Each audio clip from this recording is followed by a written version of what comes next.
Hello, everybody. Welcome back to Amateur Hour Sports for today's Toronto Raptors watch party. We are here for the game against the Boston Celtics. The Raptors have been struggling as of late. There's no secret to that. Raptors have been struggling as of late.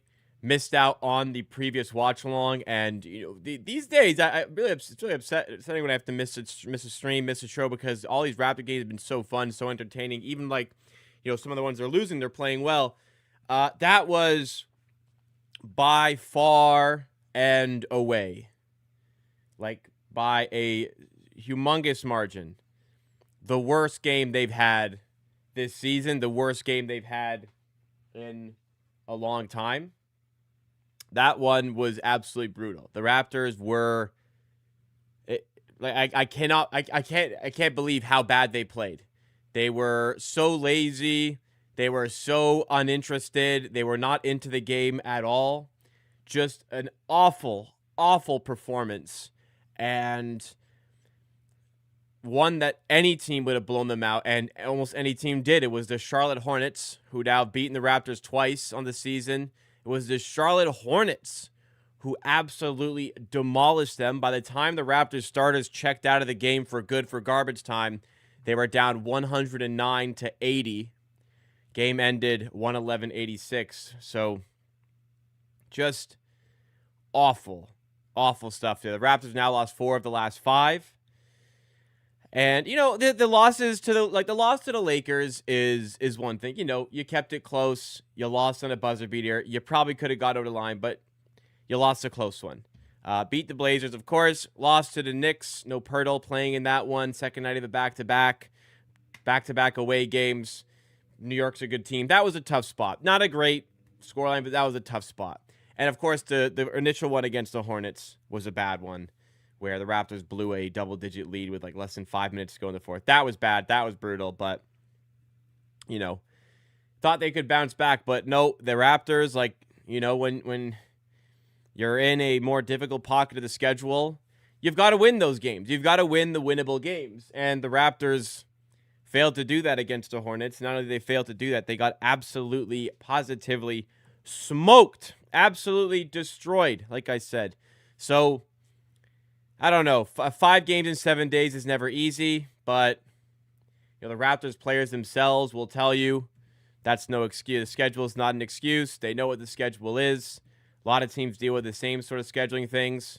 I mean, the Raptors said the schedule is not an excuse, then used the schedule as an excuse after they got destroyed by the Hornets. But it's not getting any easier. The Boston Celtics have been flying as of late after a middling start to the season. They have fully kicked into gear, looking like a bona fide playoff team in this NBA Eastern Conference. So absolutely in for a tough game here today. Raptors underdogs at home. Unfortunately, still no RJ Barrett. I think I saw the confirmation. Unfortunately, no RJ Barrett still for this one. Emmanuel Quickley, good news, is in. He was questionable due to an illness. He was made probable a couple hours before the game started, but good to see Emmanuel Quickley will be playing for the Raptors today.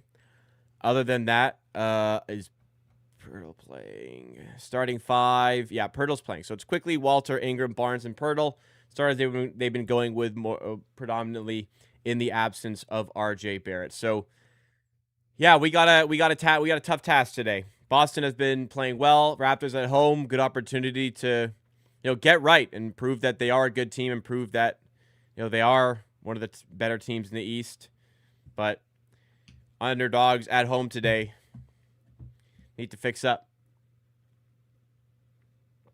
I know Barrett's been out. There's an excuse there for the offense, but the offense can't completely break down like this. Darko's got to adjust. It's a very very socialist, type of offense where everyone gets their fair share on the offense as far as touches go. And as soon as one of the big 3 scores comes out of the lineup, there just hasn't been enough of an adjustment, enough of a fix there. So yeah, that's just a flat out embarrassing scoreline. So need to get right here. Need to put together a strong performance. Honestly, You got New York on Tuesday. That's another tough game. Feels like it's not a must win, obviously, but like feels like one you got to win. Feels like one you got to win to get back on track here. Another loss, 5 losses in 6, and then some alarms are starting to go off again. I guess if they play well and lose, that's one thing. You can go, okay, getting back on the right track. But if you get beaten handily again, some alarms got to start going again. And we got to get Barrett healthy, for sure. But how's everyone doing? How's your weekend going? Hope everyone's having a good weekend. I am enjoying some more calm this weekend after moving last weekend. I have a very busy day today. What did I do today? So started the day, I played in an online darts league, so I had a game this morning. That finished. Had to whip out to do some Christmas shopping. Basically, not really Christmas shopping. Basically, I ordered a bunch of stuff for pickup. I was whipping around the downtown area, picking stuff up, bringing it home. Then I played another darts game. Been trying to watch some football a little bit. Now I'm here. After this, I got to do my exercises for physio. After that, I got friends coming over for primetime football. And then tomorrow is Monday, and it's a very busy day, Mondays for me. So, crazy day lined up for myself. So, we'll get through it. But it's been some fun. There's been some fun to it as well. What are you guys up to? How are you guys doing? As I said, we have Gregory in chat, one of our amazing 12-month members. Thank you so much, Gregory, for coming through, hanging out with us tonight. We've got JK in chat as well. JKFC, thank you so much. Winner 1 also joining us, as always. I saw Daniel Berry Sports highlights here as well. Dancing Baby Bins. What a name. Coming through. And we've also got Ashep6261 saying, Mamu, 50-point game today. Hey, anybody give us something. Somebody give us something here today, please. We need some help. We need something going our way here. I'm a little nervous for this one. I'm gonna be honest. We're no longer kind of, for a while we were really playing with house money. For a while it was just kind of like, we're winning so many games, we can afford a loss here and there. But 4 losses in 5, we're definitely at the point where we gotta figure this shit out and start winning games today. So I'm a little nervous for this one. If they lose again, it's just, you start to question a little bit what this team is. I don't know. Just unfortunate. You had 2 pretty winnable games in this stretch against the Hornets. You lost both.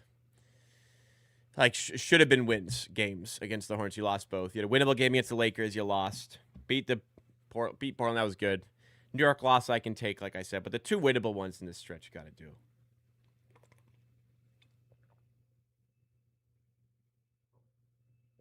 Just getting my protein powder drinking. Didn't have time to make a smoothie, so I just chucked some protein powder into the water. And off I went. Yeah, it was just bad. Embarrassing one to the Hornets. I was like, I didn't have like complete focus on it. I was out. What was I doing? Oh yeah, I had a couple of friends' birthdays that day I was celebrating. But from what I saw, and definitely the sentiment I got online, that was not good. I haven't seen any updates on RJ Barrett. He was supposed to be reevaluated earlier this week. I didn't get any sense of a timetable from then. He was out for today. He was never even like questionable to return today. He was all I've seen is that he was supposed to miss a week, and at least. And it's been a week, and I haven't seen any further update from that. So, yeah, it'd be great to get him back. It'd be great to get him back.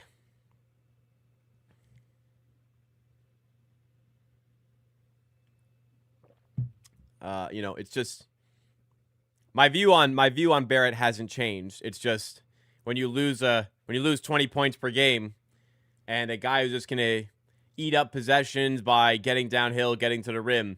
Yeah, the team is obviously going to be worse. for sure. And losing games, offenses look bad as a result. Nothing on the developments here. Hopefully he's back soon, man. Hopefully we get an update on that soon as well. They can provide an update on RJ tomorrow. Okay, that's good news. Well, it's good news that we'll know further, but we'll see if it is good news out of the RJ Barrett camp on that one. Yeah, we'll see. But the team has certainly missed that level of offense, no question about it. So come home soon, RJ.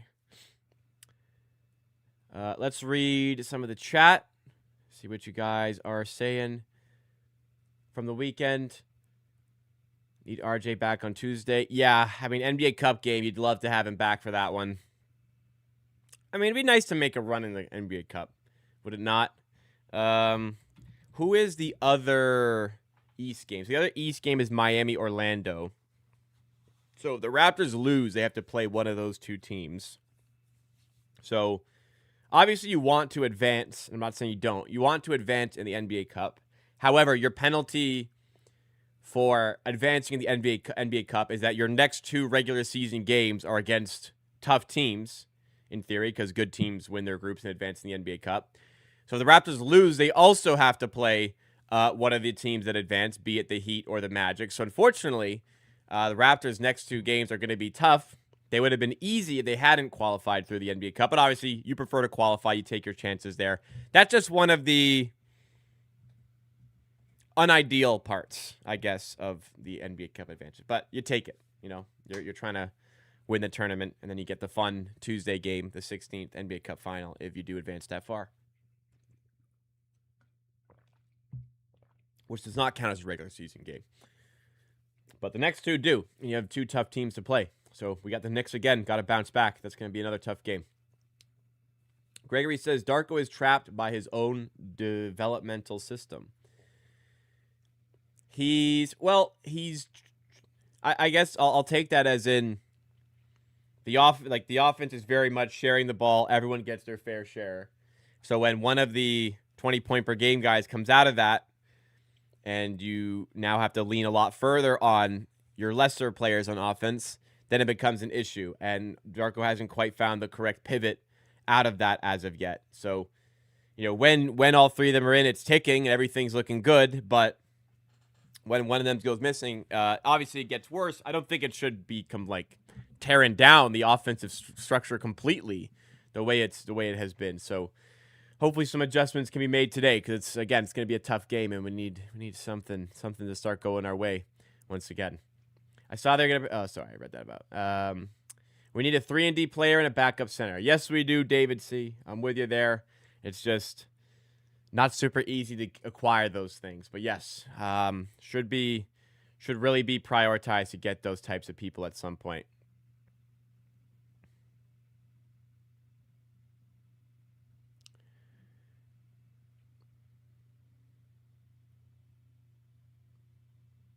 Just checking in. Wow, Bengals might shock the Bills here.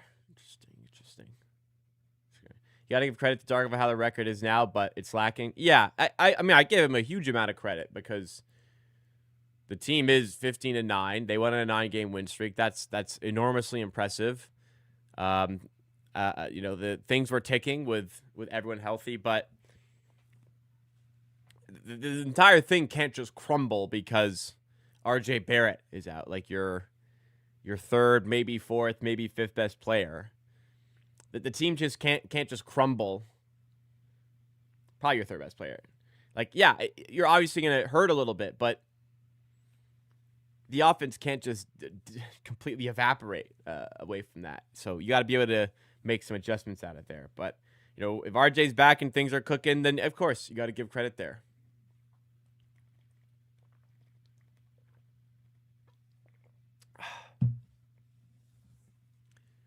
He was hired to develop. The philosophy switch is a huge barrier to fly. Huge barrier on. It's tough to switch it on the fly. I suppose, but At the end of the day, your job as a coach is to win games at a certain point. If it isn't at first, it is eventually going to be to win games. So they've won a bunch of games this season. They're 15-9. Darko's job is safe, probably till like the end of the season, at least. Just need to start putting it back together. Keep the positioning in the Eastern Conference. We've slipped a little bit, probably. Let's see the standings. No, they're still third. Still third, but only a game and a half up on the 9 seed Hawks. So it's a very congested Eastern Conference. Want to get ourselves back up there a little bit further. Did I see the clip of Desmond Bane whipping the basketball OG? I did not, actually.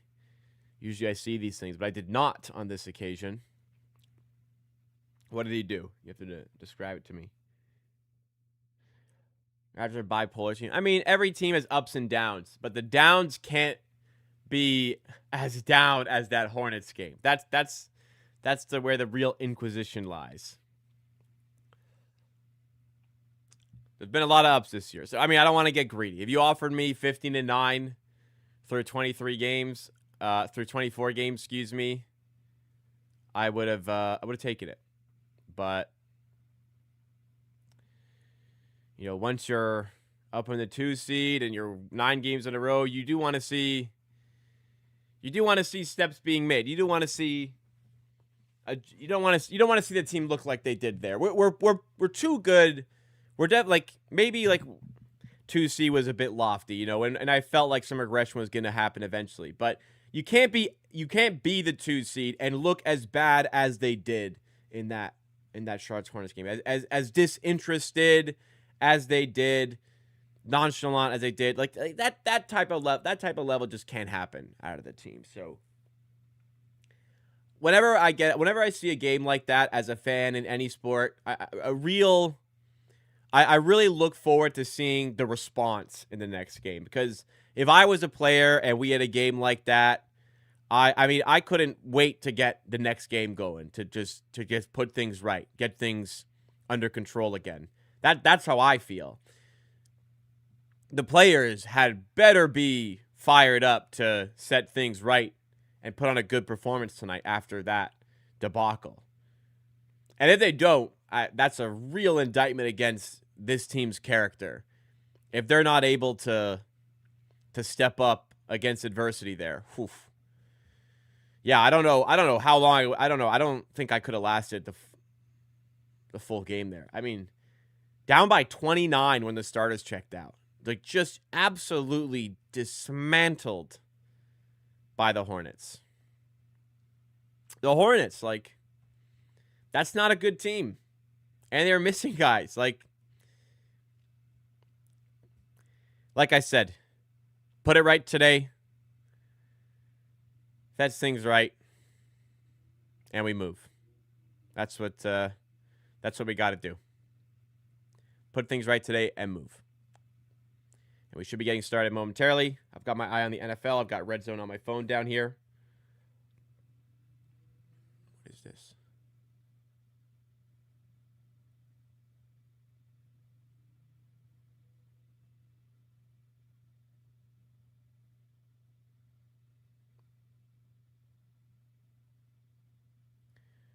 Sorry.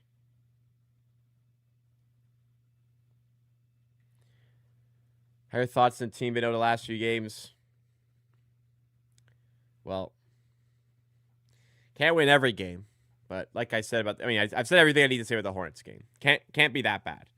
Other games, you know, shit went south against the Hornets in the clutch. Shit went south against the Lakers in the clutch. New York was a bad spot for the game. Really, like, most of it has been in the clutch. Brandon Ingram's looking fatigued. Raptors are kind of forcing it through him. There needs to be a little bit more diversity towards the half-court offense in the clutch. Can't just be give the ball to Brandon Ingram and pray. Some plays, you know, that can be your play, like especially a last shot scenario. You could argue that's a good play. But the offensive structure still needs to be present in the last 5 minutes of the game as it was for the first 43 minutes, because that Hornets game was an example. Doubles went Ingram's way. He wasn't making the tough shots. He was gassed. They lose. Yeah, huge I mean, You saw the looks on the players' faces when they checked out down 109-80 to the Hornets. They're embarrassed, man. They're absolutely embarrassed by the performance. So do you let it fester, or do you fix up and win the game here today? What are the players going to decide? We wait and see. I think unfortunately I don't have. They're very much good enough to win. Very much good enough to win. I don't have an extreme amount of confidence that I don't have an extreme amount of confidence they're going to win, but they're fully capable of doing it. I'd say more likely than not they're going to lose today. Not like, 80-20. It's not an 80-20 type of game here, but I think the Raptors here, maybe close to 60% of the time, are going to lose a game like this today. So hopefully I'm wrong. Hopefully they come through in a 40% outcome and win this game, get back on track. This would be an impressive game. This would be a real showcase that maybe they are real. Because the last stretch of games have been the proven point to a lot of people that this team is not for real. As in, see, pretty fluky 9-game win streak, back to normal for the Raptors. So fix up here today.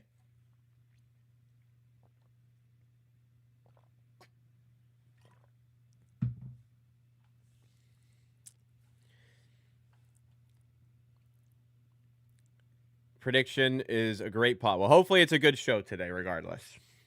I will. Hopefully it doesn't come to this, but I'm so busy today. If it goes like the Hornets game, don't expect me to hang around for the fourth quarter. I got NFL to watch. I got my physio exercises to do. I got people coming over later. I ain't sitting through this team not giving a shit that they're getting their fucking backs blown out. Excuse my French, but that I ain't just gonna sit here and take it like they did. I don't expect that to come into play, but just be forewarned here. I ain't just gonna sit through that. I think I'll give the Celtics a 114-109 win. That'll be my prediction on the score.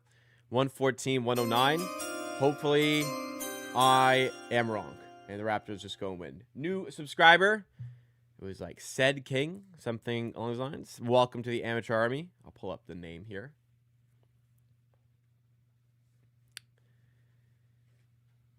But if you're new to the channel, just remember, it's CEO King. CEO King is subscribed. Welcome to the Amateur. If you are new to the channel, you're enjoying the show so far, please make sure you're subscribed. I do content every Monday, Wednesday, and Friday at 5 p.m. Eastern in the form of the Raptors Happy Hour. We do Raptors news, discussion, reaction for an hour, 3 times a week. And I do watch parties like this for most Raptors games, 15 minutes for the start of those games. We do videos throughout the week in the form of stream clips. So lots of great content on the channel. Get yourself involved with the Amateur Hour Army today. 10 minutes after start time, 3:40 p.m. Eastern. We should be getting going any minute now. I had to make an adjustment to the setup here. I put a light. I had to mount a light up here, and the light is a little bit above the net. So I'm hoping when we do the door shot, wall shot, whatever you want to call it, I'm hoping I have a clear enough path that I don't have to hit the light, because I had to move some stuff around here earlier today, which is something I also did today. And the light is in an unideal position, as it was compared to what it was previously, but should still be okay.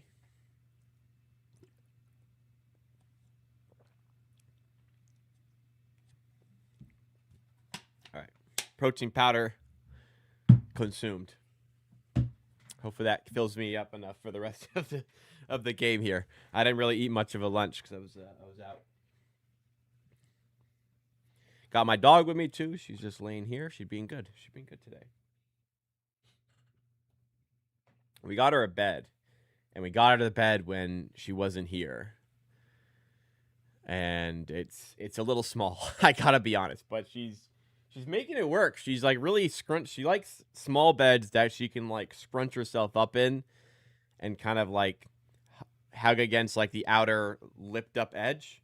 And this one is a little small, but she's managed to fit in it all right. And she's nice and cozy. All right, come on. Let's get it going, man. It's 12 minutes past. Let's get this game started. Saints are up 23-17 on the Bucks. Good Lord. We are in the City Edition jerseys today, which is great because we get to see this amazing court, best court in the NBA.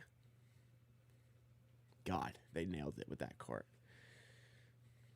And they should have just kept purple on the jersey so that it would have matched the court. But nope, they decided to fuck it all up again.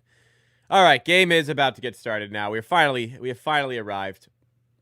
Raptors going to start quickly. Walter, Ingram, Barnes, and Pirtle. Celtics going with White, Pritchard, Brown, Walsh, and Keita. They have been on a roll since they have inserted Jordan Walsh into the starting five, and of course are going to roll with that again here today.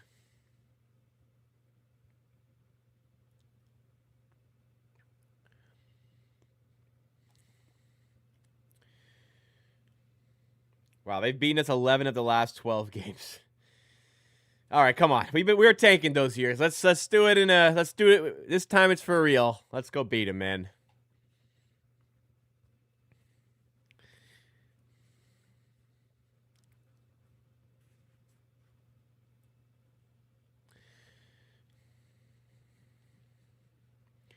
Home game. Let's do it. Slight underdogs. Surprise them.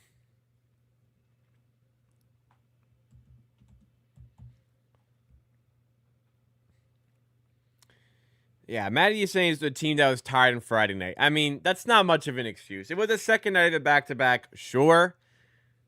No excuse for looking that bad. They were still favored at the end of the day.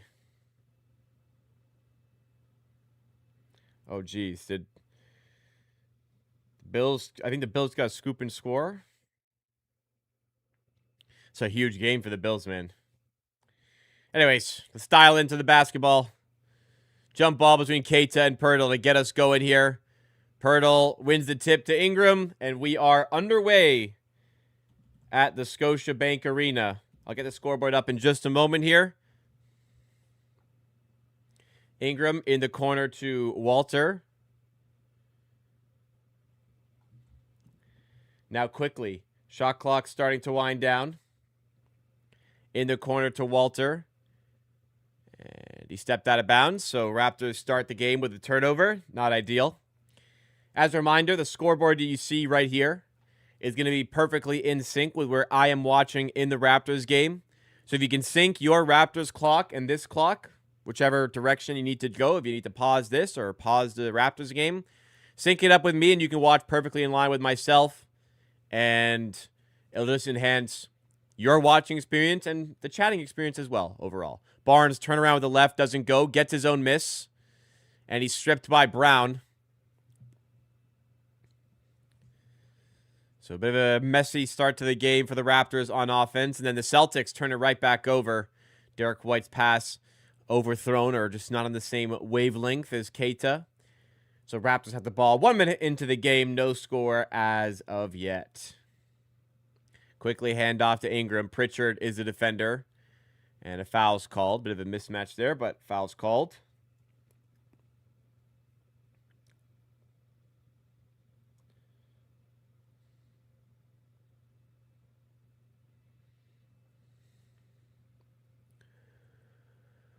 Quickly has it.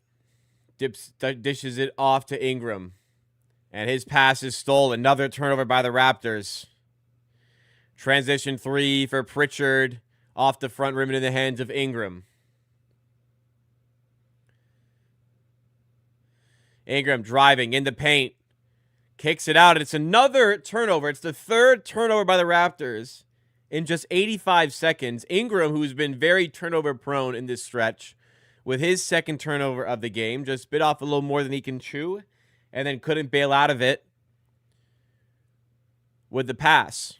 Derek White in mid-range. And that's the first basket of the game. Celtics have the advantage. Quickly now, bringing it forward. Giving it off to Barnes. Walsh defending. Barnes out to Quickly. Now back out to Barnes. 3 ball is up. No good.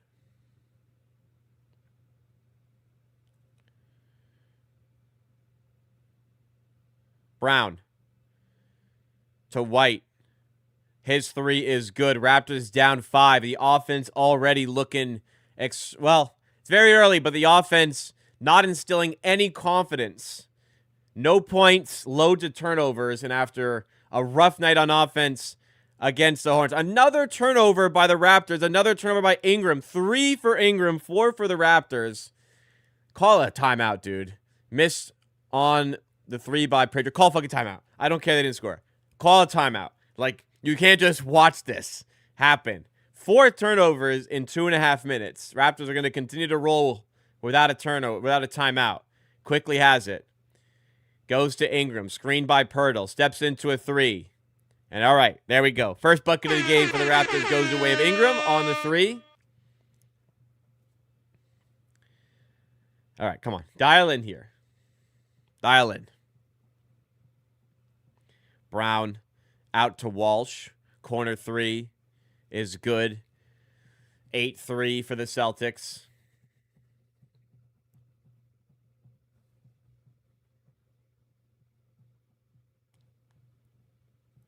Another turnover. 5 turnovers in 3.5 minutes. Celtics score again. Call a timeout, man. Wow, this is not shaping up well. I know it's early, but to follow up that game on Friday with this game so far, good grief, Toronto. Let's fix it up. Let's fix it up here. We'll wait till the next commercial break, and then if I remember, we'll do the door shot at that time. We'll get it in at some point. Currently 4-11. It's 4-17 on the season. Hopefully we can get another one to go here today. But Raptors in a hole here. 10-3 in the early goings, and it has been rough. It has been a rough watch. They're barely getting any attempts off because they keep bloody turning the ball over. 5 turnovers by the Raptors compared to 1 by the Celtics. Heavily outpossessing us as a result. Just, like, keep the fucking ball. Like, what are we doing here? Keep the fucking ball. Some of these are, like, very unforced turnovers to go with it. This is bad. This is bad, but thankfully, there are 44.5 minutes to find an adjustment, but not a lot of confidence after playing so poorly in the previous week. I mean, I think that's fair. After how bad they played last little while, can't really feel like it. Just gonna find it, but let's see what they can conjure up in this timeout here.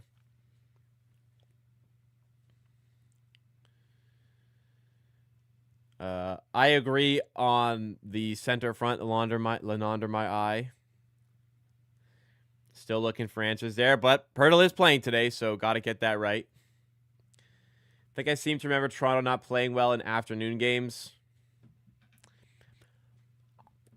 Probably, I would be surprised if there was any trend that showcased them being worse in the afternoon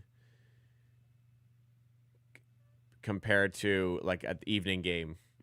Chris Boucher got a tribute vid before. Good for him.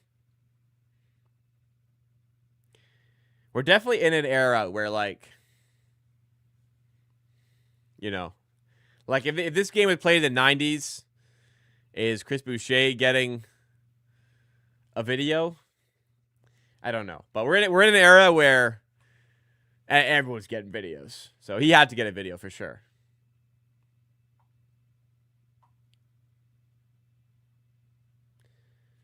RJ has no plays run for him and gets 20 a night.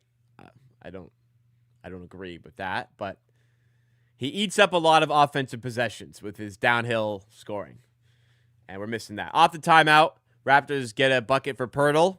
Got him a good look. All right, positivity out of the timeout. Now, let's get things going. White for three. Again, he drills it. It's 13-5.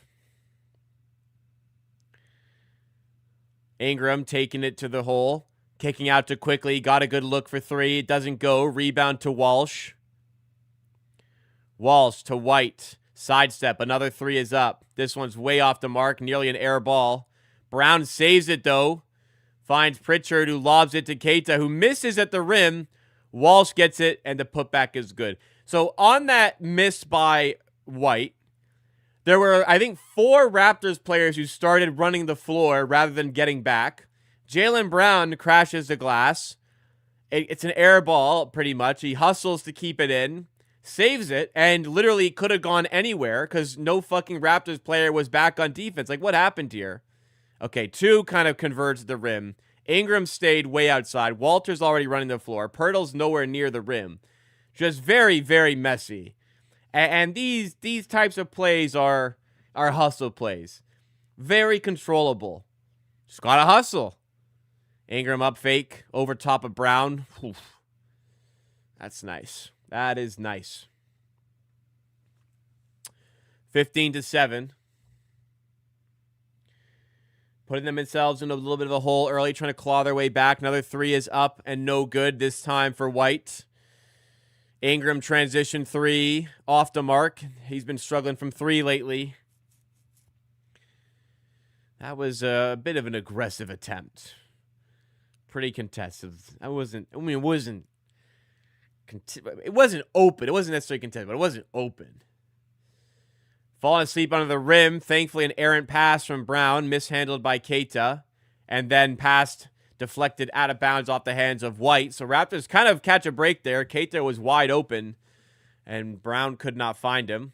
Raptors getting some subs in, trying to right the ship here. Jamal Shead has already checked in previously. Now Ochai Agbaji, one of the first players off the bench for the Raptors. Curious decision, but Agbaji in the game, along with Ingram, Pirtle, Shed, and Quickly. Here's Ingram. Spinning off Brown. Gotta look. Oh, my God. He's starting to field a little bit more.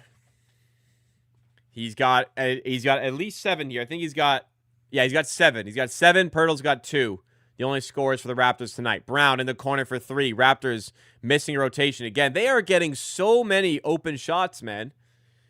They are getting so many open looks, whether it's inside, outside. They are just finding open players. Shed, nice pass in for Pirtle. Can't use the size advantage, though. You gotta score that, dude. You have got to finish that. Derek White, past Pirtle, down low for Keita. And he's fouled. Jeez, like you've got fucking, like you got like a half a foot on some of these, even a foot on some of these guys, Pirtle. Like, you have got to score that.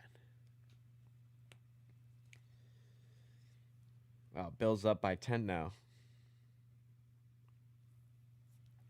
Anybody watch Formula One this morning? Not super exciting race. It was just very tense. I don't really care for the champion, but I do like seeing diversity in the winners in a sport where I'm a neutral. I'm a complete neutral in Formula One. So it was nice to see somebody else win.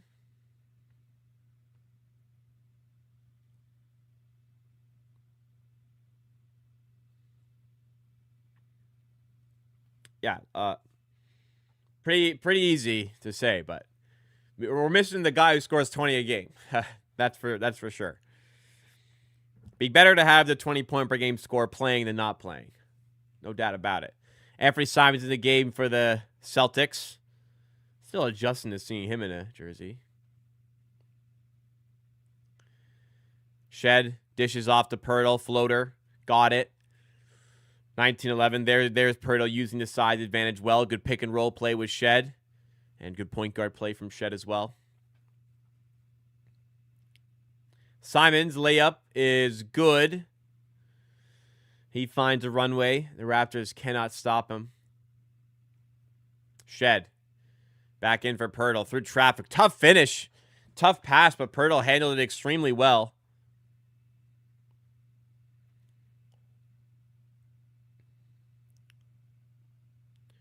Three ball for Simons. Off the mark. Rebound. Tipped by Hauser to Keita. Now White for three.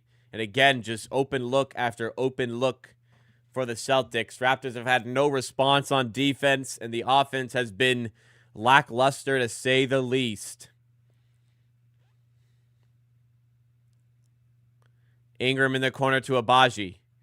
At the rim, misses the layup. Got his own miss. Has a streaking Shed, and he is rejected by Derek White. Oh, man. Jaylen Brown. Defended by Abaji. Double clutch. Rises up and extends the lead to 13. Doubling us up. With 4 to go in the first. 26-13. Raptors have looked bad everywhere. Flat out bad today. Ingram just yanking a three. Finishing. He hasn't been terrific, but Ingram's scoring has been. He's got 10 of the 16 for Toronto. Kind of willing them through this rough patch of the game. White driving and Pirtle stepping up to draw the charge. Excellent stuff there from Jakob Pirtle.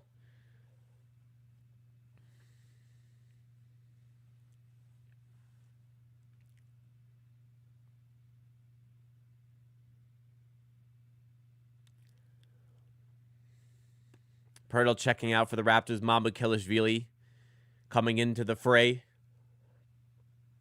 10-point game. Raptors want to keep in this. And now timeout with the Celtics. They want to get a challenge in on this charge call. Okay, so we'll get a replay here, hopefully.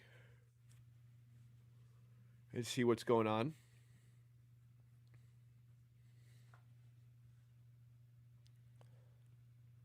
So we're heading to commercial.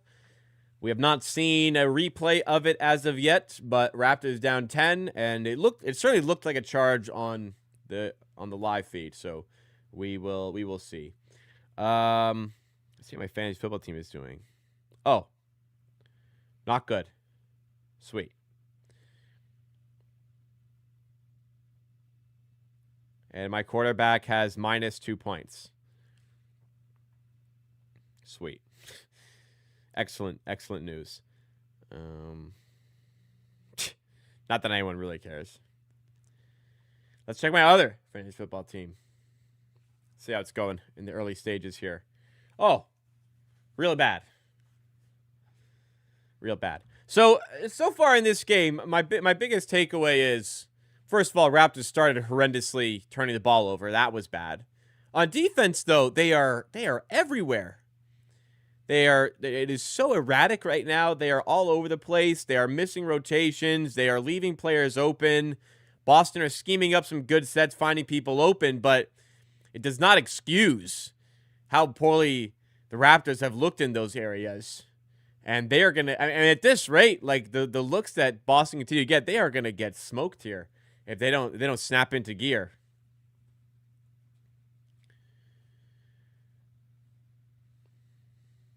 And when you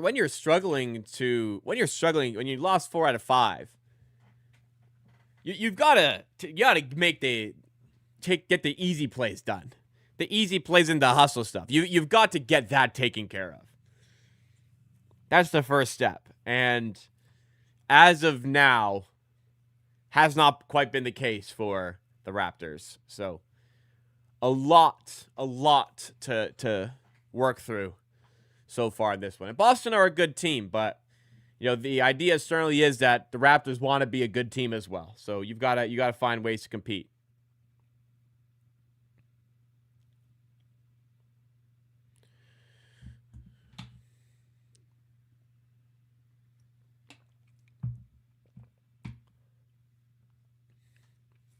Unsuccessful challenge by the Celtics, so a little bit of a boost there for the Raptors.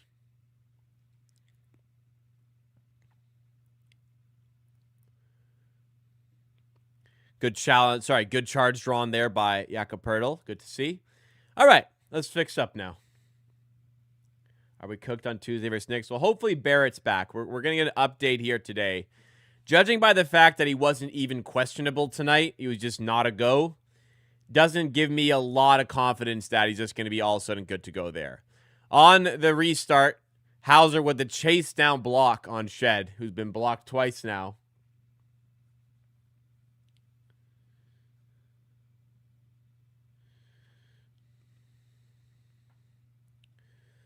Shed to inbound, finds Ingram. Good defense by Hauser. Ingram rises up, turns around, doesn't go. Rebound by Shed, and then loses it. I mean, good play to get the fucking rebound, but then he throws it away. Shireman to Simons for 3. Off the mark, and Shed with the rebound. Down 10. They've got Ingram with White defending. Ingram rising up, and he's blocked. Other side, Shireman for 3. Jamal Shed just losing focus there, not contesting, but thankfully the shot does not go. Grady Dick has it now. Raptors in 4+1 with Shed, Dick, Abaji, Mamu, and Ingram. Ochai to the rim. And drawing the foul.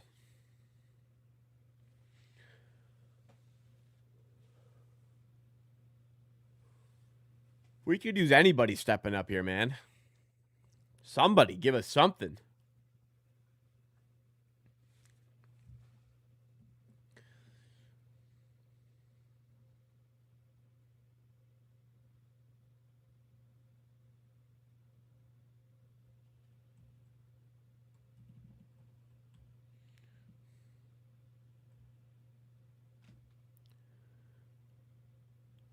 Big shout out Ochai. Ochai, welcome in welcoming a child. Let's get a new dad game. Let's get a new dad game out of him, eh?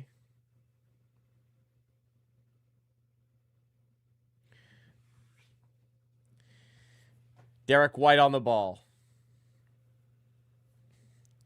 Working on Grady Dick. Out to Hauser. Long 3 is good. Celtics 3 ball continuing to cause problems for Toronto.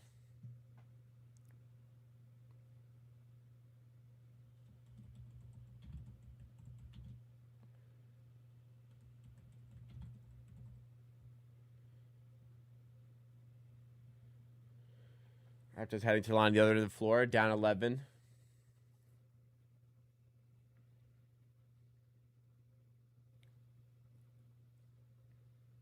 Oof, why am I so washed out here?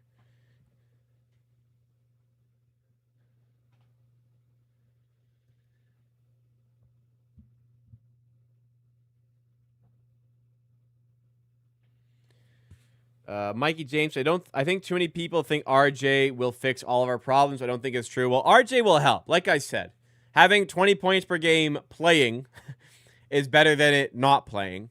That'll be an increase. Not like you just add on 20 to whatever score we have. No, that's not how it works. But just having that level of scoring is important. Somebody who's able to eat up reps on offense, go downhill to the rim. It's an important skill to have. It's not like, the thing, everything's going to click when he's back. But it's going to be a big boost to get him back from injury for sure. And for the people that say, like, well, this is like, I said this on Friday, but for the people that say this is just clear, like, look how important RJ is, like, and people wanted to trade this guy. Like, if you trade RJ, you're getting stuff back, and you're hopefully getting a good player back to fill in for that role. But just having RJ completely out of the lineup, yeah, the offense has struggled in the absence there for sure. Abaji under the rim. Good pass from Barnes and a good finish. Raptors get it back down to 10 points, down 32-22 in what has been a very, very poor first quarter on both ends of the court. Derek White with it. Still within 10. A good run here makes a huge difference. Hauser got himself open for 3 again. He air ball this time. Shed gets it to Grady Dick, and Raptors are underway on offense again. Shed using some pace. in the corner. Barnes. Mamu cutting. Great feed. And a nice finish by Mamu Kelishvili. Scotty Barnes with the dish. 8-point game. So, another stop, another make, and like you're right there. And it's a game you haven't played well. Celtics have White, Minot, Simon, Shireman, and Hauser. And a foul against Minot. So less than a minute to go. Raptors have the ball back here. Good ball movement. That's what you want to see. Good replay there.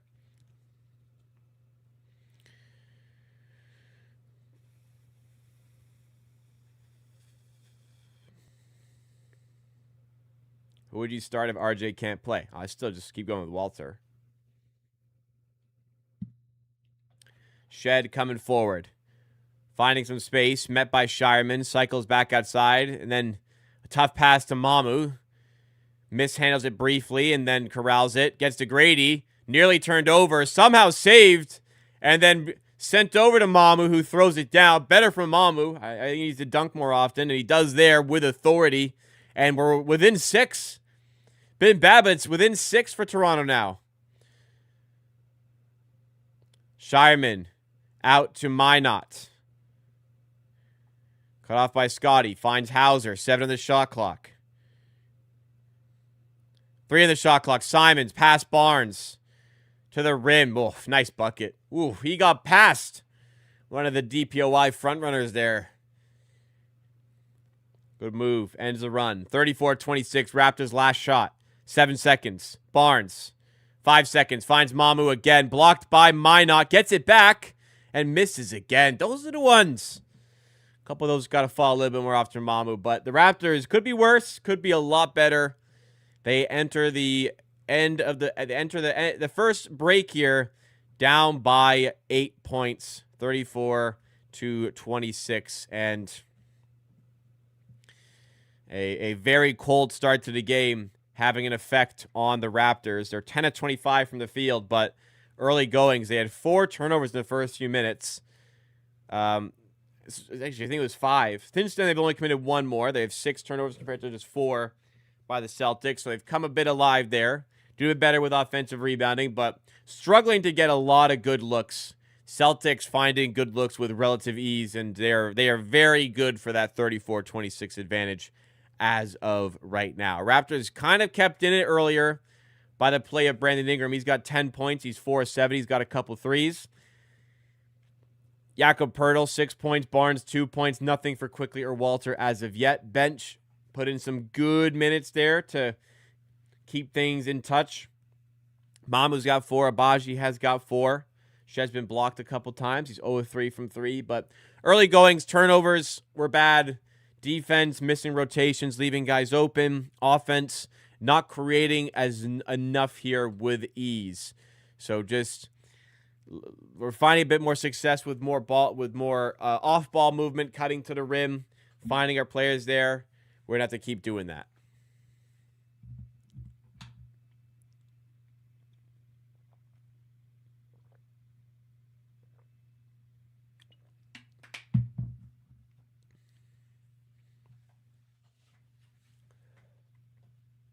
There could be a bit more distribution, I suppose, from Ingram when the paint just converges on him. Like, he's got to get to his spot fast, and when he doesn't, he's got to get out of it. I can kind of agree with you there.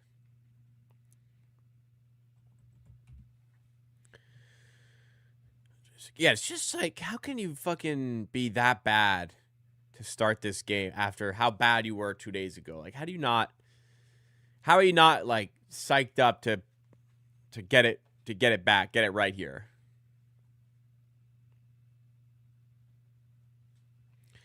So, anyways, a lot of game to go.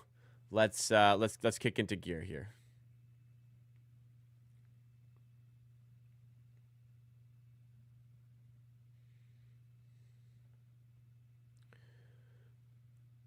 If you guys are enjoying the stream so far, please do me a favor and hit the like button. We've got, I think, 90 or so people watching. Let's drive up the like count on this one, get more people involved with the stream today. Simons to Walsh. Now Pritchard. Outside to Walsh. Fadeaway, no good. Raptors have the rebound with Barnes. AJ Lawson is in the game for the Raptors. Can't remember any meaningful minutes for him this season. Barnes spins off Minon, scores. Talking a little shit on his way back as well. Okay, I like it. A little bit of fire. But AJ Lawson in the game, maybe just hoping to unlock something on offense. Barnes, full court pass to Lawson. What a feed. And Lawson misses the fast break layup. Other side, Minot for three and drills it. That's an unfortunate sequence. Could have got it down to 4. Instead, it's 9 for the Celtics. 37-28. Another pass to Lawson at the rim. This time he comes up with the finish. Another excellent pass by Scotty Barnes, who is diming so far tonight. So Raptors, I think, just looking for some offensive spark with the Lawson insertion here. Two-way player AJ Lawson, who's played well for the 905 this season. Pritchard, fadeaway 2 over top Grady. Come on, Grady. Come on, Grady. Quickly fouled by Walsh. Raptors side out of bounds, down by 9.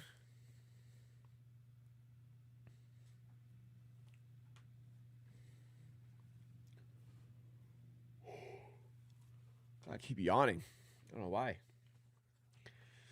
I gotta eat something. I'm hungry. I gotta eat something, man. I got nothing. I had nothing to just quickly munch on, though. Mamu to Barnes. Now quickly. Back to Barnes. Working on Minot. Layup is good. Scotty Barnes showing some fire. I like it. Try to get the team going. This is what they need, man. This is the kind of guy you want to take control here. Walsh under the rim. Good take. Barnes was present, but good finish by Walsh to lead his back out to 9. 41-32. Quickly in the corner. Lawson for 3. Making good in his chance here. 5 points off the bench for AJ Lawson. And it's a 6-point game. Raptors still in this one, still fighting.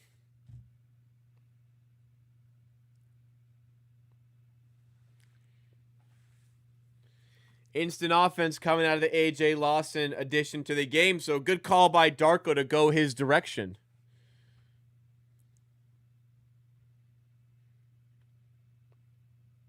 I like it. Barnes showing some fire. Lawson, little spark off the bench. This is exactly what the Raptors needed right now. Wouldn't have expected to deviate to a AJ Lawson, but that's where we're at.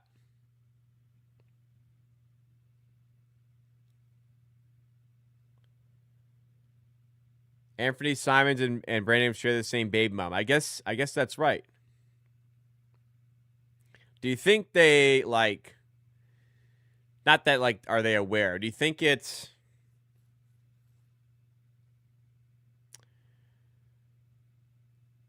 they care about it on the floor? I feel like they don't, but I mean it's not out of the question that it's on the mind, I suppose. I wonder if they're cool with each other. I don't know. I feel like I probably wouldn't be. I feel like I probably wouldn't be. I don't know. Well, I mean, I don't think I'd be thrilled to, know that guy, but who knows? It's not me, and I've never been in such a situation before. You know what I mean?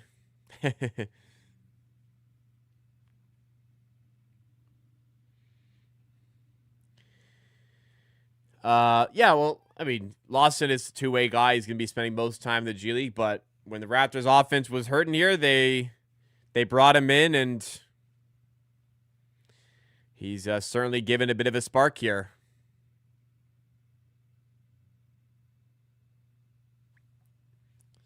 So keep him in. Let's keep it going.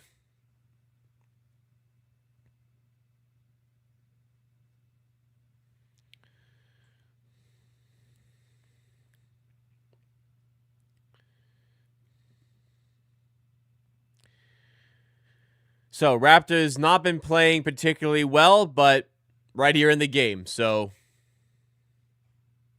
keep it going.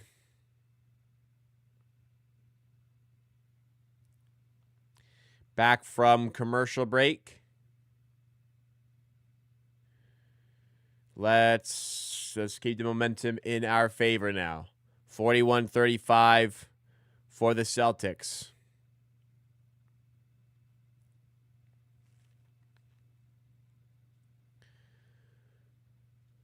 Oof. Big putback for Walsh. Walsh playing solid here. 43-35. Lawson's always a talent as a scorer. It's just what else can he provide to the team? If he can do enough, then there's a role here because Raptors bench needs some offense. Out of the timeout, a quick 5-point run from the Celtics changes the complexion of this game. 46-35 now for Boston. Barnes under the rim, taking it right at Walsh and drawing the foul and one. Scotty Barnes, people in chat are saying ask him to step up. He's stepping up and playing really well now.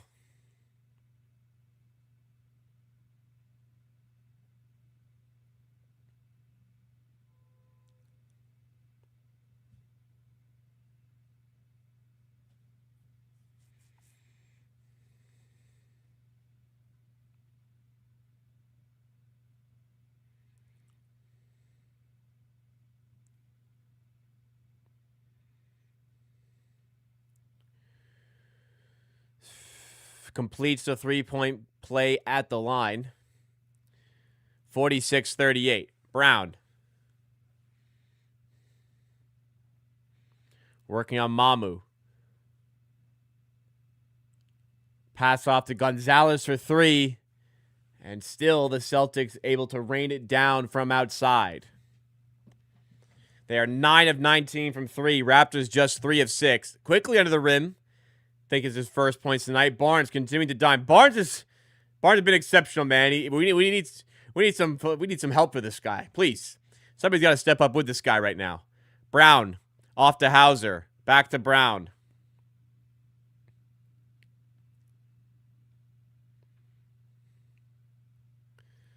Brown rises up for two, off the mark. Nobody on the rebound. And it's an easy finish for Simons. This is what I'm talking about. What the fuck are we doing when the shot goes up? How is he able to just walk through, easily grab it and walk through and get a rebound? 11 second chance points to 0. There's a monster stat. 3 there for Mamu. All right. How are the second chance points 11-0? That is brutal stat. A huge example of where things are struggling for Toronto tonight. Gonzalez open for 3 again. He pump fakes, drives inside, and no resistance on the drive. Just up fake, walks through, and easy dunk. All over the place, Toronto tonight. Once again. Mamu, nice take past Gonzalez and finishes. Good little stretch there for Mamu. 5 points in quick succession, 53-45. Pritchard out to Gonzalez. Hand off to Simons. 3-ball over Mamu's off the mark. Lawson hunts down the rebound. Barnes forward to Mamu. Dishes off to Quickly. Fires it out to Lawson. What a pass. In the corner. Walter can't finish the good passing play. Pritchard right past Lawson. That's bad defend. That's bad defending again. Oh, wow. Timeout, Darko. Raptors down 10. No Murray Boyles tonight. I didn't see he was injured. They've not used him, and I feel like some size would be beneficial, but no Murray Boyles as of yet. It's been a lot of this one has been. It's just messy. It's just so messy right now.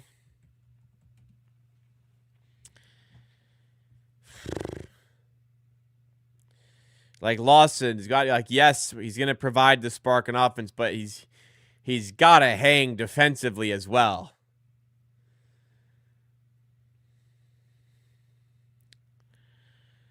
A lot of work to kind of fight back into the game, but I would say, based on the way it's gone so far, the Celtics have certainly earned this 10-point advantage.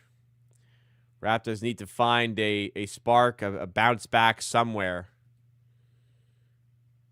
And they were looking for it a little bit with Lawson, and he brought a little bit, but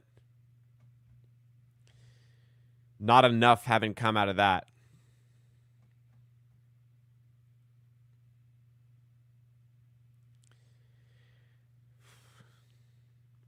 I don't know what's going on with the defense, man. It's been rough watch, rough go of things.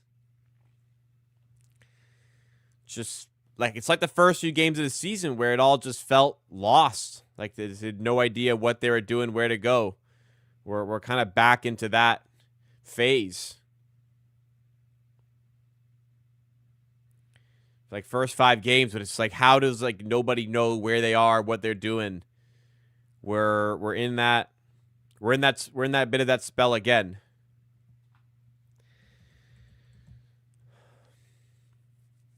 And that's like, I mean, offense, missing guys, whatever, but the defense, we've got capable defenders here. It shouldn't look like this. Should definitely not look like this. Jacoby definitely struggling a little bit tonight.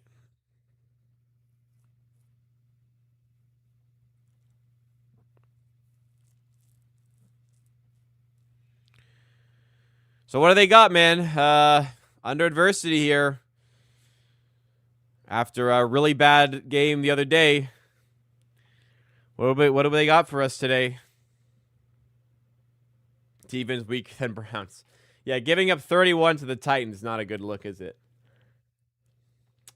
Hustle stats not going our way. Defense is all over the place. Offense hasn't been consistent, really. Come on. Back from timeout, what do we have now? Pick and roll game with Pirtle and Shed.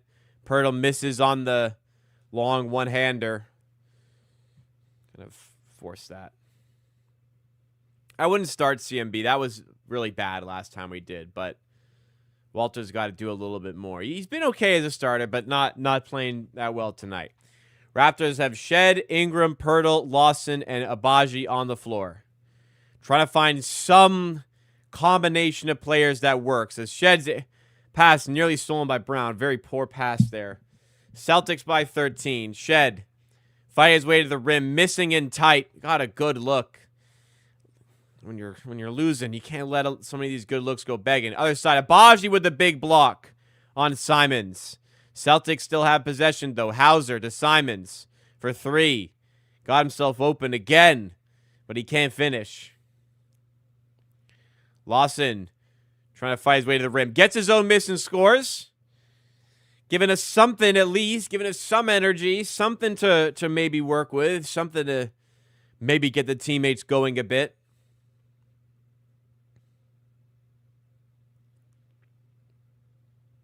Brown. Defended by Lawson. Foul called, and it drops for an and 1. Celtics could extend this out to 14 with a made free throw here.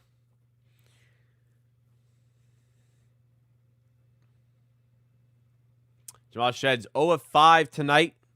Scoring hasn't been there. Walter just 0 of 1. He's minus 11 tonight. There's worse out there, but he's minus 11 here in his 8 minutes. Can you give me some info about this parlay? No. Sorry.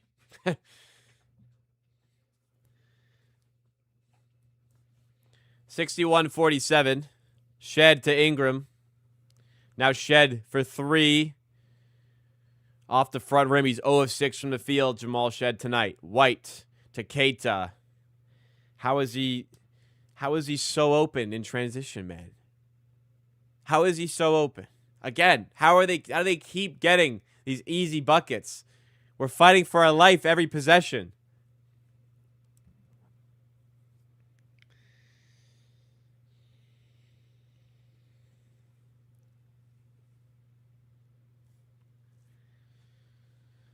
His defense has been horrific, man. This is getting ugly. I don't really see, when we were within 6, it was kind of like, how are we within 6? So I don't see where the solution is just going to derive from.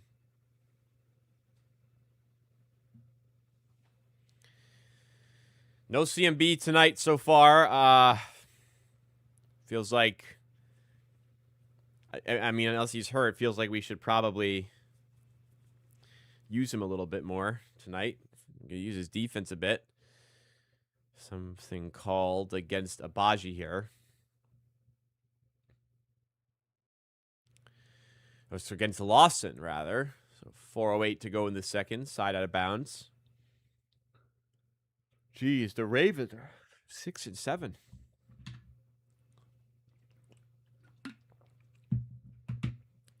Steelers just beat them. Brown. And another whistle. This one against Lawson again. What you doing, AJ? I haven't seen either. Back-to-back off-ball fouls. Inbound by Pritchard to Keita. Pirtle comes up to meet him a little bit. Brown going at Abaji. Stepping back for the long 2 and no good. Pirtle has the miss. Gets it out to Ingram. And nearly, nope, it is stolen. Another turnover by Ingram. Easy layup now for Jaylen Brown. And another timeout, Darko. 65-49. Raptors. It's not looking good, my friends. I don't know where. Listen, they're fully capable of coming back. They've been a good third quarter team this season, but I don't know where a comeback is going to come from with the way they've looked tonight. Maybe with Scotty Barnes, because he's been great and he's brought a lot of energy, a lot of fuel potentially to the game, but it has not rubbed off, on pretty much anybody else as of yet. We got we got a bit of a problem here.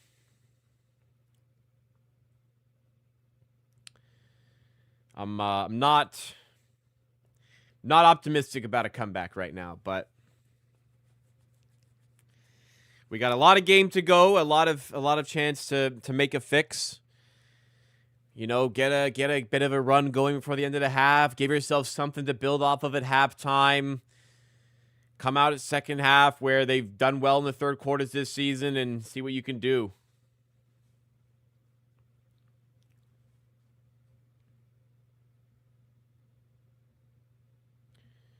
I think we'd be worse if Jacoby, saying Jacoby, I thought it was Jakob. If Jacoby didn't play a minute second half, we come back and win. I mean, the way the minutes are looking right now, I don't think we'll see much Jacoby. I think he'll start, but he hasn't looked great, and I don't know if they're going to close the quarter with him or it doesn't look like they're closing the quarter with him or giving him much time for the rest of this game, so we'll see. Ingram trying to navigate through traffic again and got the 2 up and through. He's had a hot start to the game scoring-wise, but it's been very turnover-prone lately and especially tonight. I think he's got 4 himself tonight.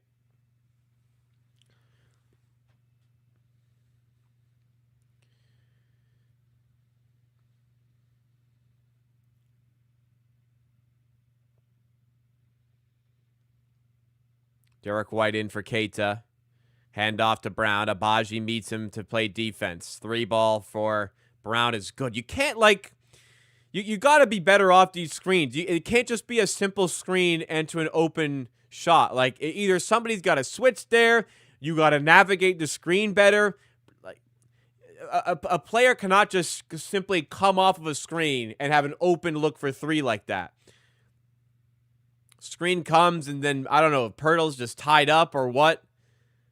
Way too easy to be given up by the Raptors. They are now down by 17.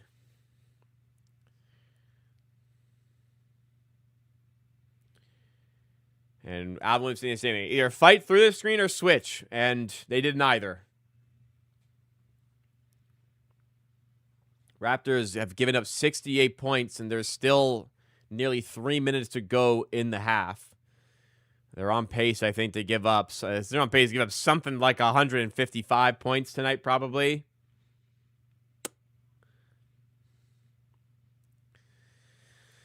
A couple free throws there makes it a 15-point game. But a lot of damage done. Derek White, long three. Off the mark. Keita wrestles the rebound away from Pirtle. That's just terrible. That's just terrible from Pirtle. You got to box out. You got to go up and meet that board. That's awful. Jeez, dude. Ingram spinning off Walsh. And he's fouled, so we'll head to the line here.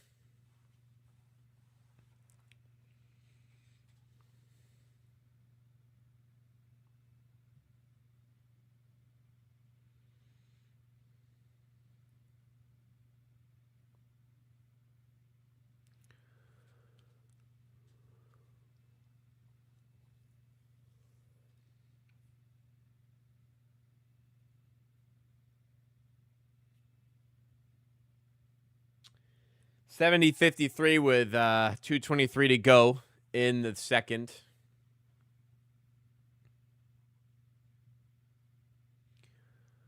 Ingram at the line misses both.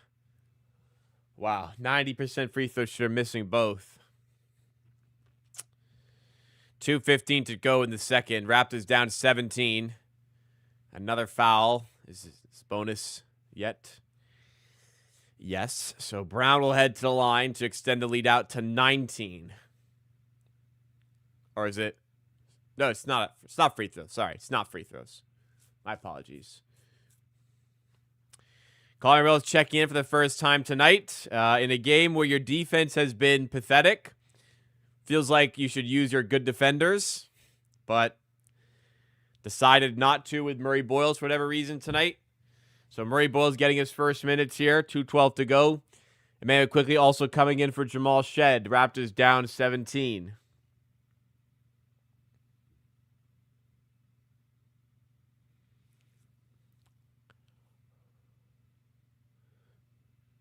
Barnes up on the screen to defend Brown. Much better there.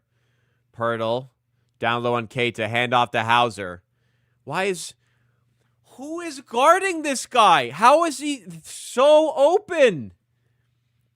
He comes off the screen. He has all day to hit that shot, man. Quickly for three, other way. Doesn't go. It's out of bounds. Raptors down 20.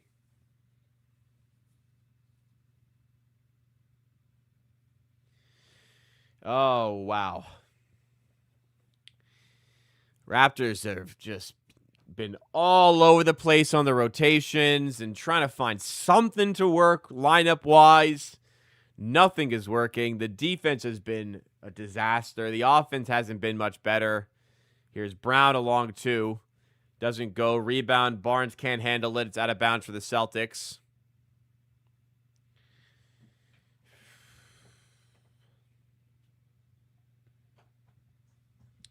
Jesus, at this rate, Garrett Temple is checking in midway through the third quarter. Barnes getting him to the rim. He's rejected by Keita. Murray Boyles rebound. His pass is stolen. It's another turnover. Hauser for three. They get their miss. Derek White to the rim, 22 points. Oh, wow. Haven't been many like this season, but it's two in a row now of just complete demolition.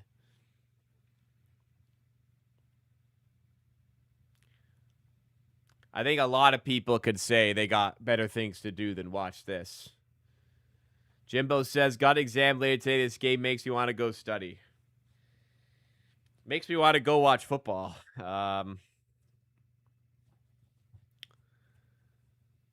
Jeez. I don't really see. I mean, how does it not get worse What are the Raptors going to possibly do to make this better right now? I do not know.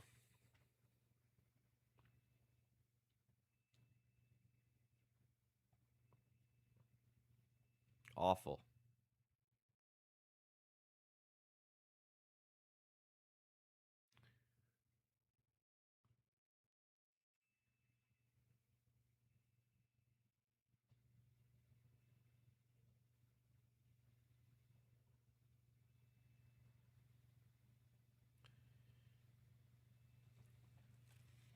Pritchard for 3 off the mark. Raptors the rebound. Down 20.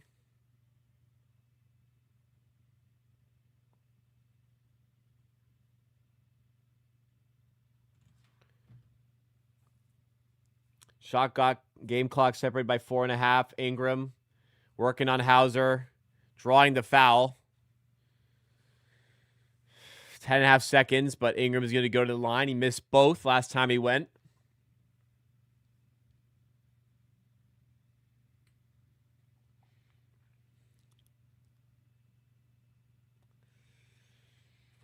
I don't know what's happened. I don't know how they could look like so good on defense and just completely fall off a cliff like this.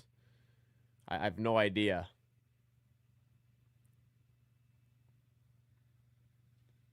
Like it's just such a mess. I don't know what could have done that. Ingram knocks down both.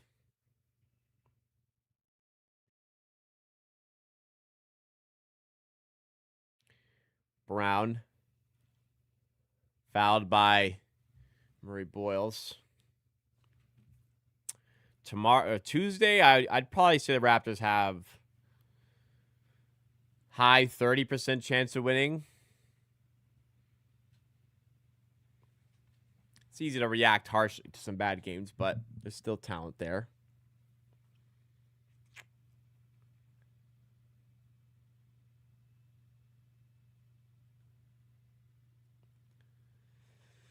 Defense, what happened, Smart Toronto? Just defense has been really bad.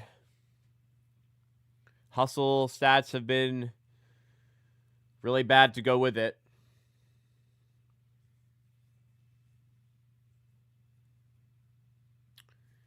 Jaylen Brown to make it a 20-point game. Murray both checking out for the last 5 seconds. I wanted to get the rebounder in Pirtle.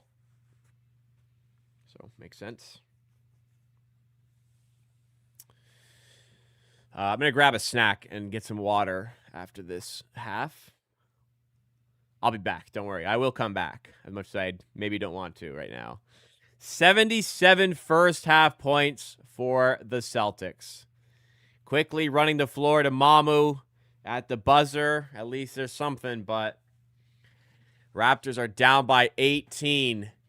77-59 at half. Wow.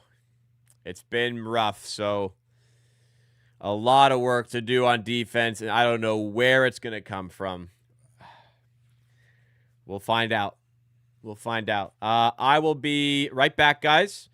All right, I'll be a few minutes. I'm going to go downstairs to grab a snack, grab some water, and go to the bathroom. When I come back, we'll go through the box score from the first half, figure out what the hell's going on, and we will start the second half on stream. But I got to tell you, this doesn't fix up near the end of the third. I've got better things to do than watch this. But for now, I'm here. Let's see where it goes in the second half. Don't go anywhere. I'll still be here. It's better to watch with me than without. I'm sure the stream is, even if you don't like me, the stream you have it more entertaining than this game. While I'm gone, a good opportunity for you to hit the like button. I'll be right back.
All right. Whew, man. That's bad.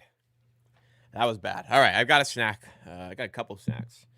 We've got ham slices with pickles that I'm going to roll up and eat like a burrito. Nice. This is my healthy snack. I mean, my next one is not healthy, you know. Roll it up like that.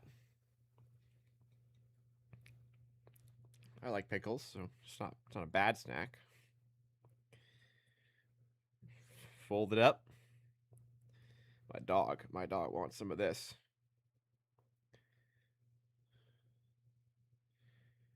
All right. Need 2 hands.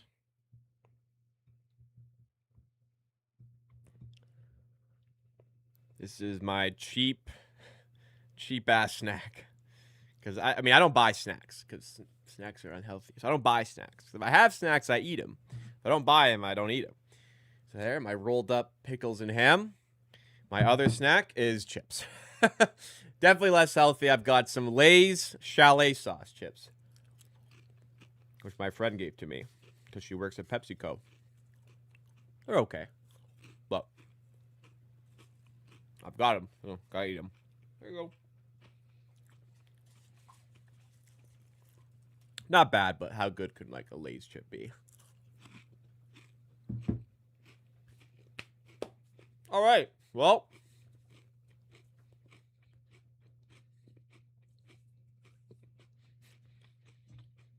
we're struggling. By the way, a 20-point per game player going out of the starting lineup due to injury. It's not some revelation that the Raptors are worse when he's out. It's not some, wow, who would have thought? Like, yeah, obviously the team missing their 20-point per game player is worse than when he's out versus when he's playing. The manner in which they're playing, though, I don't think even RJ Barrett would have solved this tonight. I mean, certainly the offense would have helped take some pressure off things, but the defense has just been absolutely, utterly shambolic by this team all over the court. Celtics have 77 first-half points. All 5 of their starters and 1 bench player are plus 10 or better. 3 of their starters are plus 20 or better. Jaylen Brown's got 17. Derek White is 16. They have Hauser with 9 off the bench. And we're starting to get some games that test us, and we're not really passing those tests. Ingram has 16 points, but he's turned the ball over 4 times and is minus 16. Barnes is like rocket energy. He's tried to give a spark, but just not resonating enough with his teammates. I don't think he's played poorly at all. Pardo's looked not very good on defense. He is getting exposed pretty heavily there. So even though he's got 8, been pretty bad the other end of the floor. Quickly struggled, not impacting the offense. Walter's been bad today. Mamu, solid off the bench, and even lost in a bit of an offensive spark, but the defense, man, oh man. It is so bad. It is so bad right now. It's really tough to watch this game, how bad the Raptors defense is looking. My snack was tasty, though. So, to start the game, I mean, it's not like Boston's shit. Like, Boston are 14-9, which is 1 half a game back of us. They have been rolling lately. They've won 4 in a row. They've won 6 of their last 7. They've won 9 of their last 11. They're rolling right now. Tough team. But we should be a pretty good team as well, not getting dismantled to this degree. They're shooting 57% of the field. We're shooting 47%. They're winning the hustle stats. That'd be my guess. Yeah, 8 turnovers to 4. They have an extra offensive rebound. Their second chance points, it's not listed here, but they showed it on screen. It was like crazy.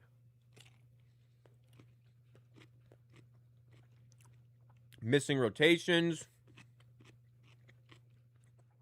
not crashing the glass on defense,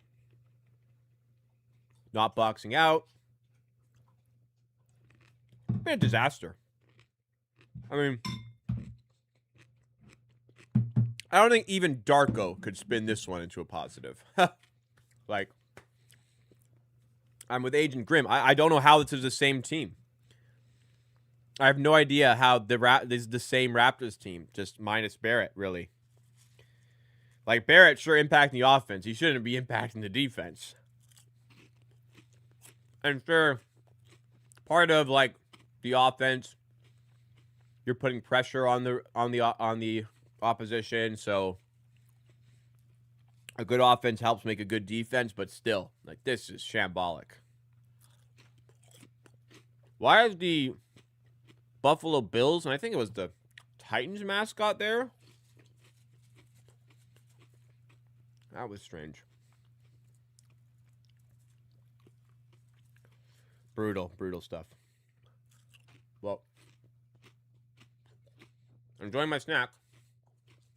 We gotta do the door shot still.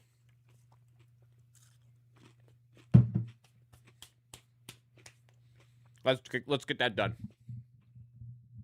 All right. So, you guys can't see it, but I have a light that was mounted a little further this way up here is now here, right in my line. I don't think I'm going to shoot it high enough to hit it, but I got to watch out for that now. Let's get the door shot going. We made our first one on this in this new setup. So let's keep it going.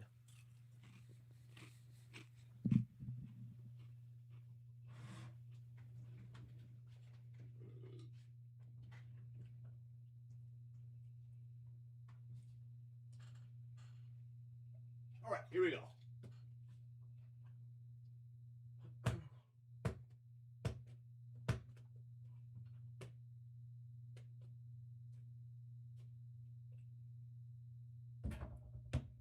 Woo! At least we got something going for us. We got it.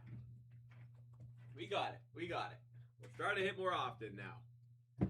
It really rattled around, though. My goodness. I didn't think it was going at first, but we got a friendly Kawhi type of bounce, we'll say. So we're up to 5-18 on the season. We are 2 for 2 since the move. I like it. Let's watch this one back.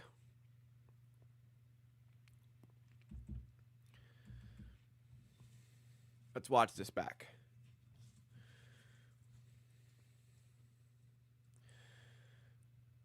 I like this feature where you can go full screen the chats there. I hate that it's the automatic, though. I prefer to have the choice after the fact.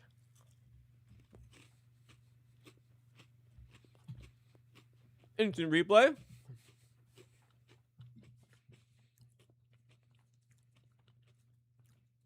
Took my time. And got a cheeky little bounce. That's how it's done, y'all. All right, game should be back soon, and now I'm sad again because the Raptors are coming back out. Look at this highlight they're showing. 3 guys converge in the paint. None of them pick up Walsh.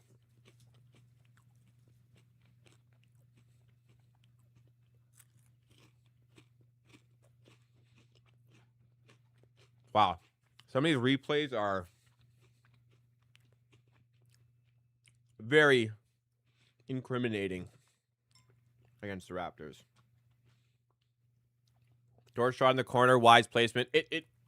It's the only placement it could have been. It's not like, I'm picking and choosing. It was just that only spot that really even was a possibility. All right. Why is Ingram doing the fucking 6'7" thing? I do not know.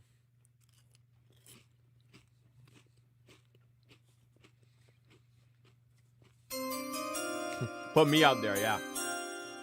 Peter Von Run. Thank you for subscribing. Welcome to the Amateur Army. Appreciate it.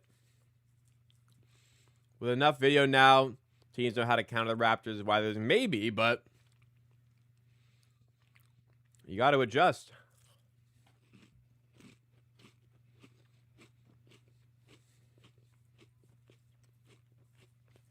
Mazzulla's a good coach, man. Knows how to scheme guys open.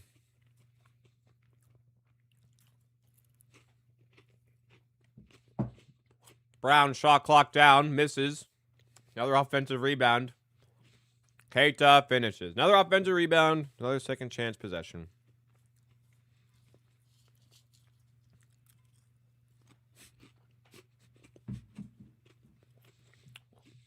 Second chance points are 17-2. Yeah. Come on now. Pirtle misses in tight.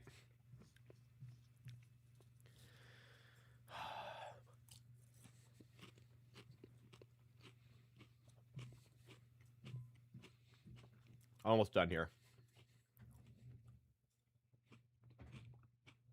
All right. Ingram for 3. He's got 19. Gotta get stops, though. Keita again. Gets his own miss. And a foul against Barnes.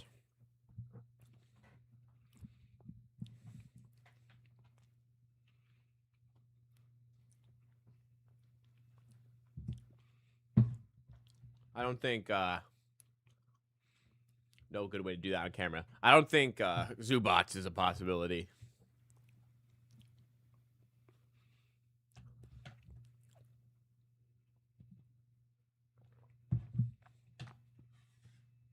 Brown to Keita to Pritchard for 3. Finally a rebound. Barnes has it. Barnes is triple-double hunting, by the way. Pirtle slides to the rim and finishes this time. I mean, you're paying Pirtle. Pirtle's got a big contract, so you're not trading for another center. That makes no sense. Another big center, like another starting center, that is. Keita for 2, 17-point game.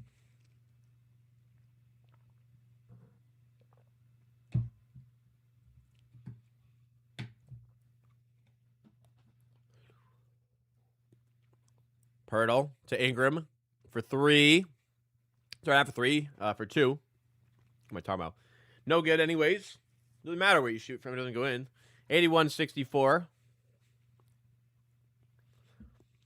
Brown. And pass is blocked by Pirtle. He gets it right back, though, Brown. They've got to switch, and he's calling for some space here. Trying to isolate on Pirtle. Stepping back for 3. Got some space. And got it as the shot clock expires.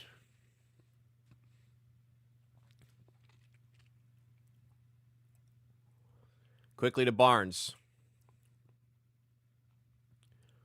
Inside for Pirtle. Nope, it's stolen. It's a turnover by the Raptors again.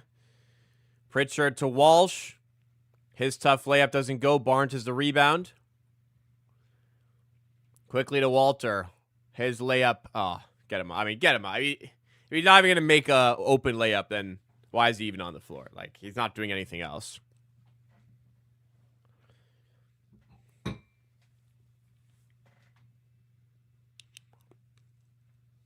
Brown out to Pritchard. Wide open for 3.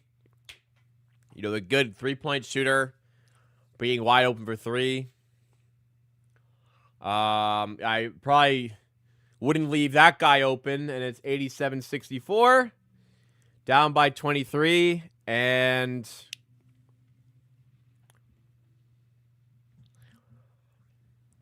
yeah, I don't know what to say anymore. I don't know what to tell you guys anymore. It's just horrendous here.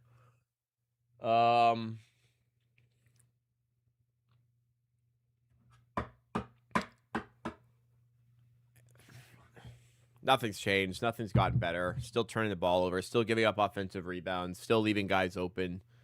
Still giving up good looks for 3. Nothing's changed. Nothing changed from Friday. Nothing changed from the first half tonight to the second half. Just the same thing. I think now we're just counting down until we see Garrett Temple. I am at this rate, guys. I'm sorry. At this rate, I am just absolutely not going to do the fourth quarter. I got a lot of shit to do today. I could exercise instead. That's probably what I'm going to do. I could watch football. At this rate, I just see no. I feel I am not compelled in the slightest to sit through another quarter of this. There's just a case of like, if I'm even gonna get through this quarter with the way it's going right now. This is awful, man. Awful stuff.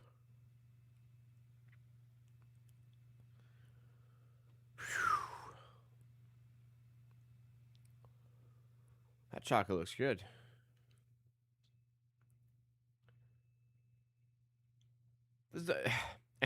Darko has gone through like the entire bench tonight. Pretty soon, I'm gonna get a phone call to suit up with the way they're running through the bench today. No Jameson Battle because he's out for this one. It's looking rather dire in Toronto right now. Blown out by the Hornets, on the way to getting blown out by the Celtics. I don't see how all of a sudden they sorted out for Tuesday. So I'm worried about what could happen there.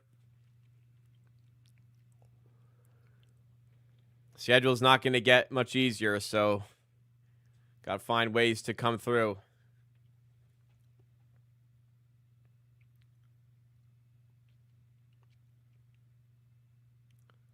Poor Matty D having to find things to be excited about here. Why did Quickly double him? Why did Quickly double him there? Walter had him. Pirtle was there too. Why did Quickly come help? Why are you helping off fucking Peyton Pritchard?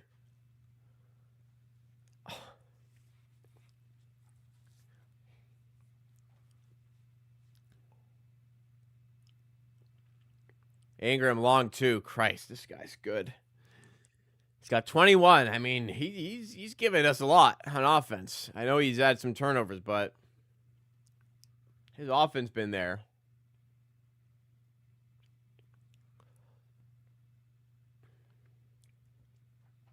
Do me a favor, guys. If you're enjoying my content, you may not be enjoying the game, but if you're enjoying the stream, take a second to hit the like button.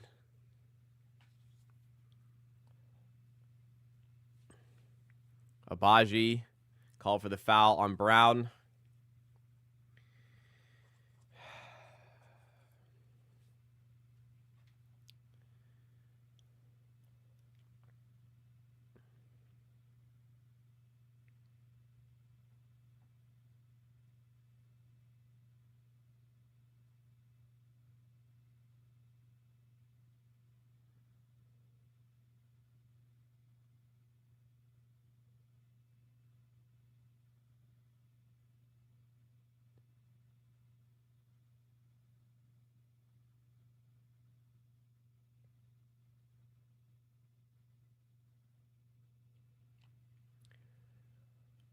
Boucher has been DMP for the Celtics 3 weeks. Why did he sign there? Well, because he was initially starting games, and then they also realized that he isn't very good, so now he doesn't play. Quickly on the runner, back within 20, 87-68.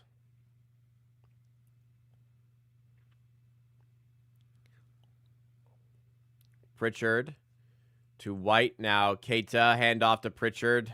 Splits a couple Raptors players. Step back. Wide open two. Another really ugly play on defense. Ingram going to work again. Long two. Off the mark. Rebound to Walsh.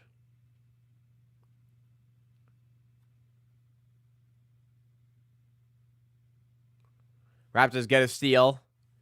Other way for Quickly.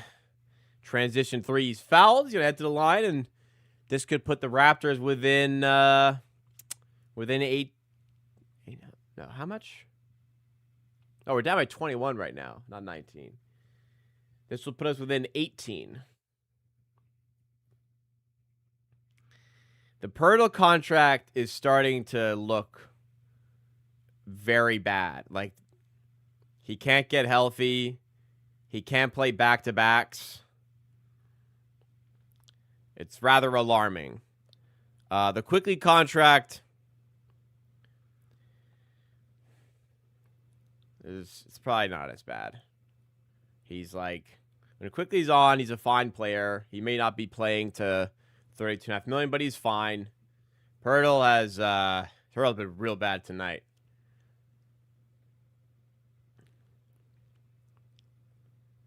Yeah.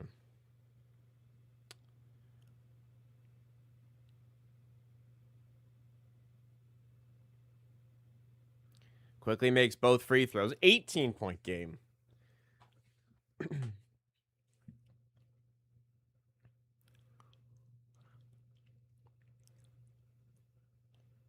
$89.71.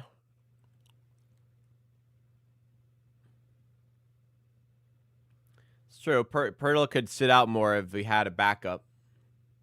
Not wrong. And the Celtics are putting Pirtle in like every action right now on defense. Barnes zips it forward to Abaji, lays it in. Raptors within 16. Scotty Barnes has 11 points, 8 rebounds, 7 assists. He's trying, man. Scotty Barnes is trying, man. There's not a lot of positives out of this, but Ingram's scoring has been excellent. Barnes has been all around good.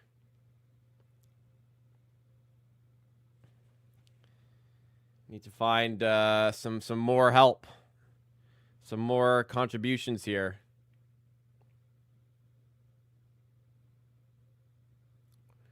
Checking in on my fantasy football, because why not?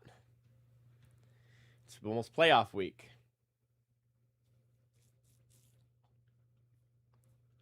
Get Anthony Davis. I don't know. Anthony Davis doesn't quite work for me. I looked into like the possibilities of it.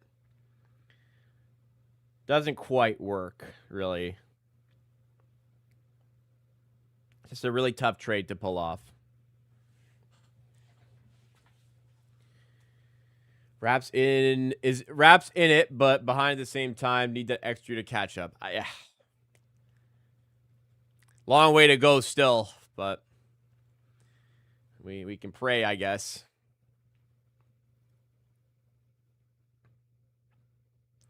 Giannis is looking tough. I don't think we talked about it on Friday. I think we can't really get it done without Scotty, and I don't think the Raptors do it with Scotty. So I don't think Giannis is reasonable for us to get. I don't think it's going to happen. Yeah, 16 points is quite a ways away. I wouldn't say they're in it. And we're about to put in like a 4+1 bench lineup again. I'll believe it when we're within 10. I agree with the dude Grass. What about Jaylen Brown? I don't think Jaylen Brown's getting traded.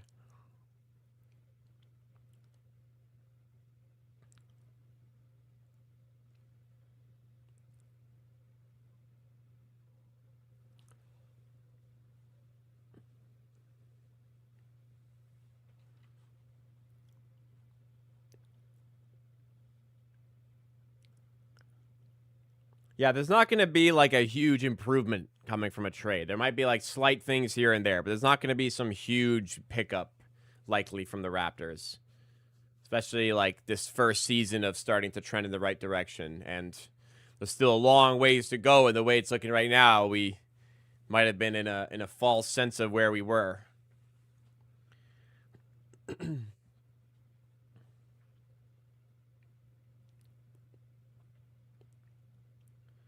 So inbound by the Celtics is 89-73. They're looking to get themselves going again. Raptors have trimmed it down the lead, even slightly at least. Lead got to 23 at one point for the Celtics. Hauser to Brown. Brown fading off Abaji. Good defense and a rebound by Barnes. Forward to Ingram. He's got 21 tonight.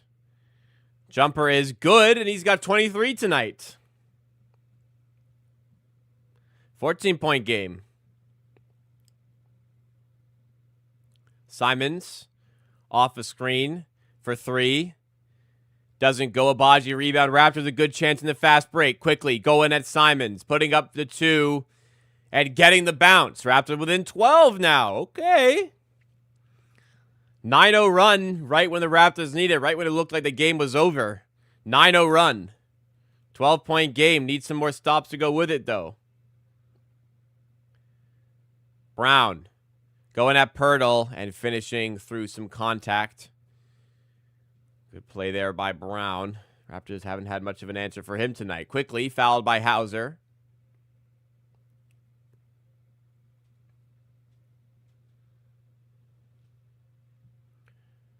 Jokic to Raptors would be nice. Yeah, probably, it would be.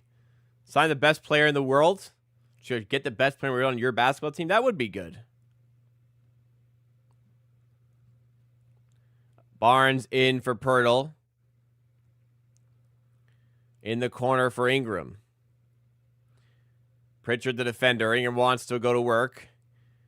To Agbaji and back to Ingram. Wants to one-on-one here. Spins off for two. This one's well short. Tough shot. 91-77.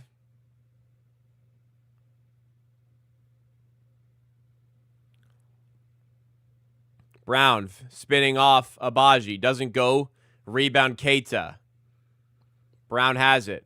Lobbed inside, but stolen by Barnes. Lead pass to Agbaji. Going to the finish and missing, but getting his own miss and scoring.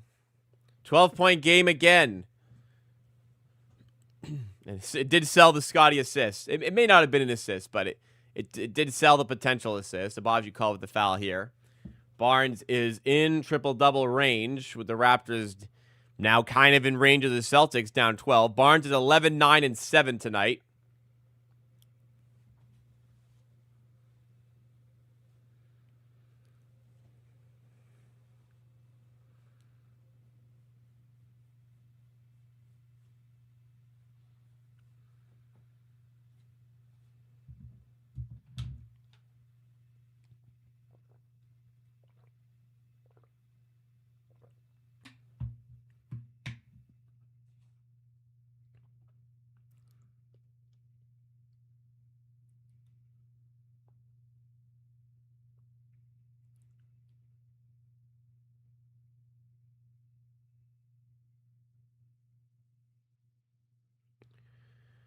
.408 to go in the third. Raptors have trimmed a 23-point lead to 12. Looking to keep that momentum going for the rest of the third and give themselves a shot in the fourth. Brown, fouled by Shed.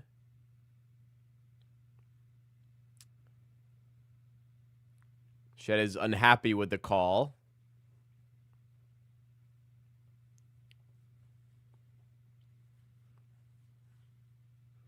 Where is Jacoby? On the bench because he's been very bad today. He probably won't come back on the court today as well. Brown out to White for three. Another one doesn't go off. Another good look. Raptors getting a ton of stops here. Can they keep on rolling on offense? Ingram to Shed. Travel, yeah. Oh, Shed, he's been bad tonight. 0 of 5. Another turnover there. Momentum breaking stuff. Come on. Keep the discipline. Brown. Behind the back to Minot. Double comes. Cuts it off. Goes to White in the corner. Good defense from Mamu. Then Agbaji with the block. Stalled him just enough for Agbaji to recover. Agbaji started to make some plays. Mamu to Ingram. Simons defending. Ingram to Murray Boyles. Back to Ingram. Layup through traffic, and it's within 10. Now we're really in it. Back within 10. Assist there from Murray Boyles.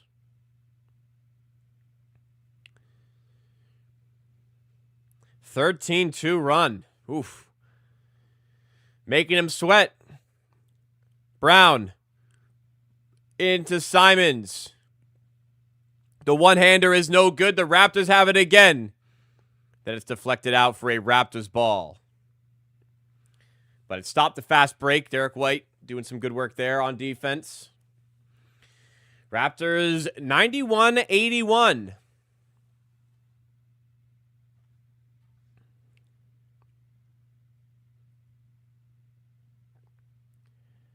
Ingram to Abaji for 3 in the corner. Got it to go. Raptors within 7. And what a change to the defense. Celtics only have 14 in the third. Darko loves it. Abaji loves it. And Abaji finally having a good game. We're here. It's within 7. I saw some Celtics fans in the crowd going crazy.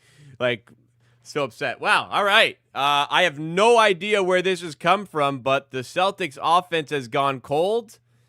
Raptors defense is stepping up with it. And just finding consistent makes here. And the game that was pretty much out of reach just a few minutes ago. Raptors were down by 21. They were down by 23, I think, at one point. It was 89-66, I think. Was it? No, it was 89-68. 89-68. And it's turned into a 16-2 run. 16-2 run changes the game. And down by 7 now. Wow. Murray Boyles +2. Abaji +9 tonight. He's been the catalyst of this comeback. He's 4-6. Mamu +11. Or +7, excuse me. Abaji +11. Abaji performed the night. I mean, he hasn't played as well as Barnes or Ingram. He's been the most impactful, though, perhaps.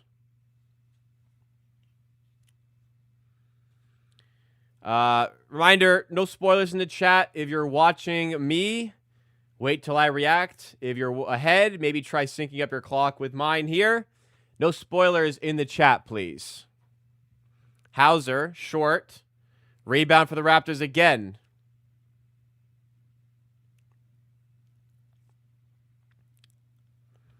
Shed to Ingram. Hauser hits the deck. Ingram's got a bit of space. Finds Shed. He's going to pull the 3. And he gets his first make of the night. And it's a 4-point game. Where did this come from? 19-2 run against the Celtics. White for 3. And there's the response. Ending the run, really. Oh. Back to a 7-point game. Ingram.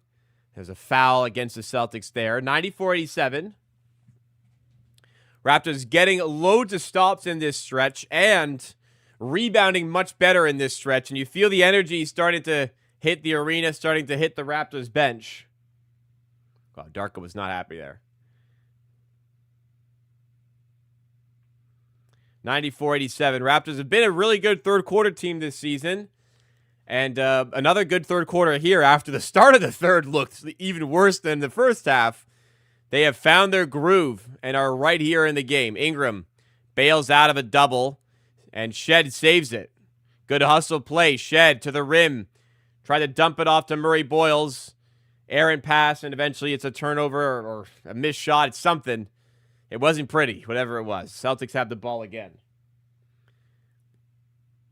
White. Raptors got the crowd in the game. Chance of defense.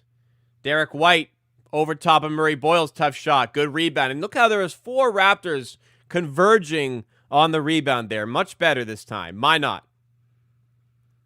Defending Ingram. Ingram stepped back 2. And he's got 26 or 27. And it's a 5-point game. He is cooked on offense all night. Simon's long 3. Wow, another tough bucket for the Celtics to reply. And I mean, there's a contest there. It was good defense. Nothing you can really do. You have to eat shots like that falling.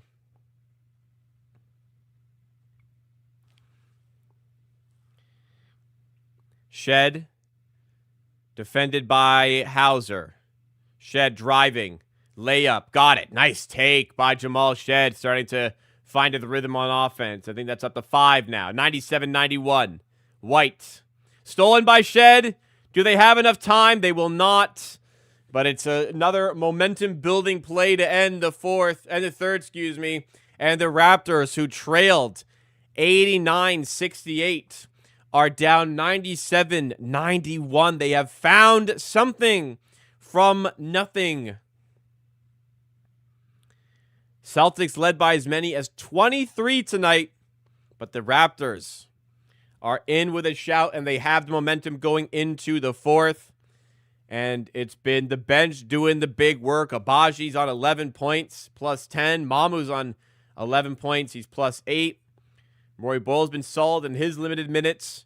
Shed is starting to grow into the game. Ingram's scoring has been tremendous. He's got 27 points, 10 of 16. Super efficiently putting up big numbers. Barnes, I feel like he's been great all game, and he's just not been getting any help, but he's been excellent. He's got 11 points, 9 rebounds, 7 assists. The energy has been there, and maybe the energy is with the rest of the team now to the point they can find a way to win. Walter's been a real bad spot for the Raptors, the only thing. So hopefully just a one-off, and I don't think he'll be back tonight because we've been getting good minutes off some other players. Let's do it, man. We're here. We're right in this. Let's go do this.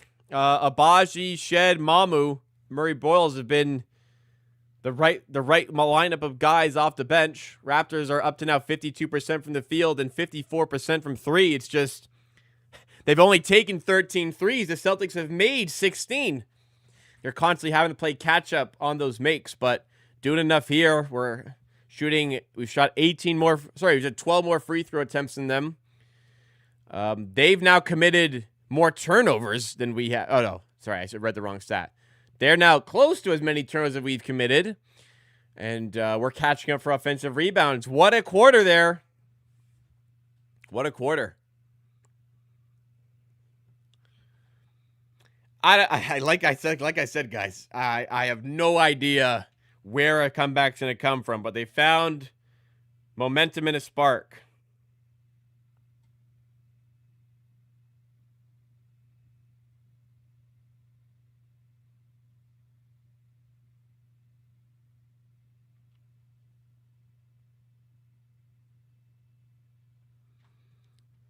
All right, sorry, Ochai's having the new dad game, that's for sure.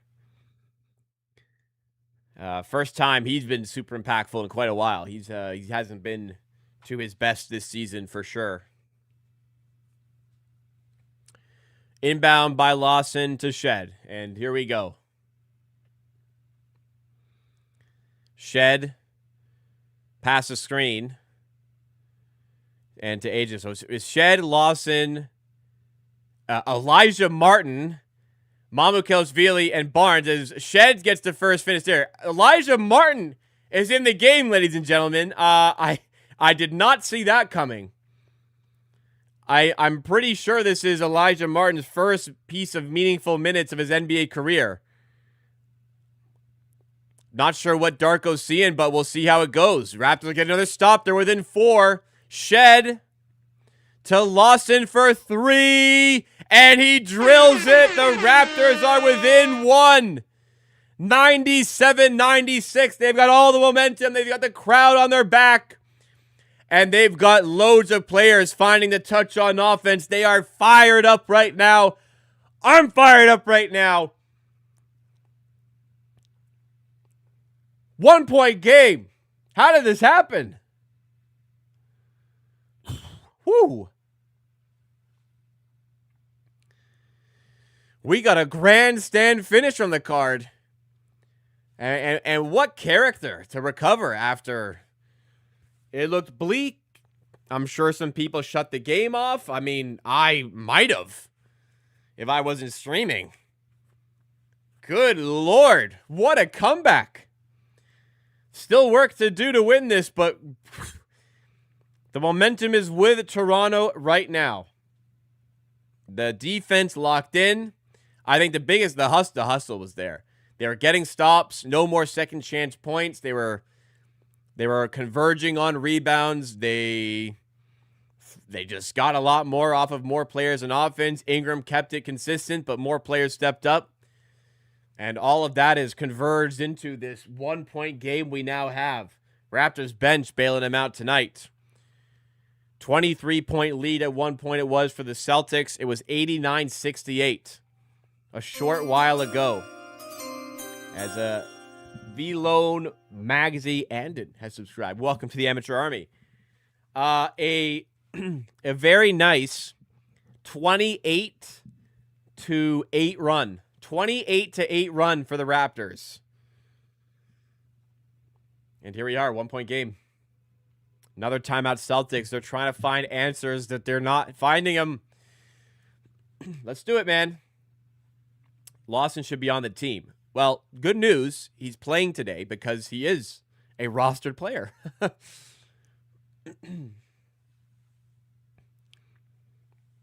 But A.J. Lawson has had really no opportunity to showcase his stuff in the NBA this season until today. He is making very good of that opportunity. Very, very good of that opportunity.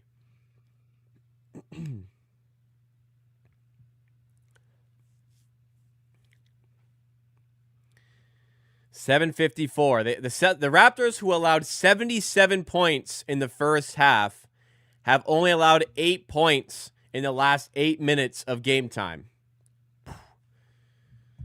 They've been Jekyll and Hyde tonight. That's for sure.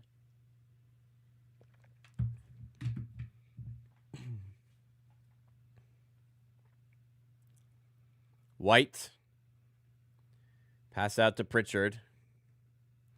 Celtics trying to find an answer. 11:07 to go in this game. It's a 1-point game.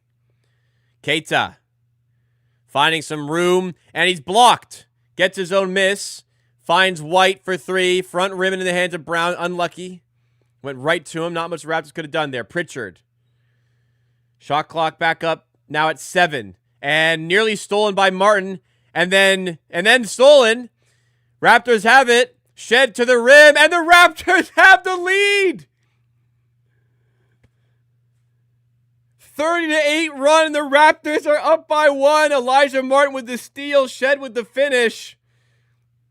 Mamo, I think, at the block earlier on the possession. Somehow the Raptors have found a way to lead this game. Brown to Walsh. Back to Brown. Celtics 3 on the shot clock. Finding something. Long 3. No. Lawson rebound. A chance to extend. They're slowing down the offense. Running a good set. The crowd is locked into this one now.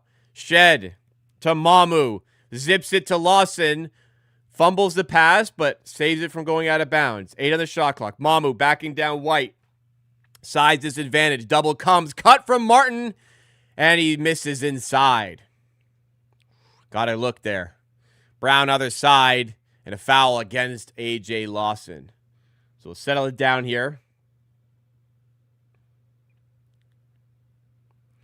I'm really confused by the Elijah Martin minutes. I gotta keep it real.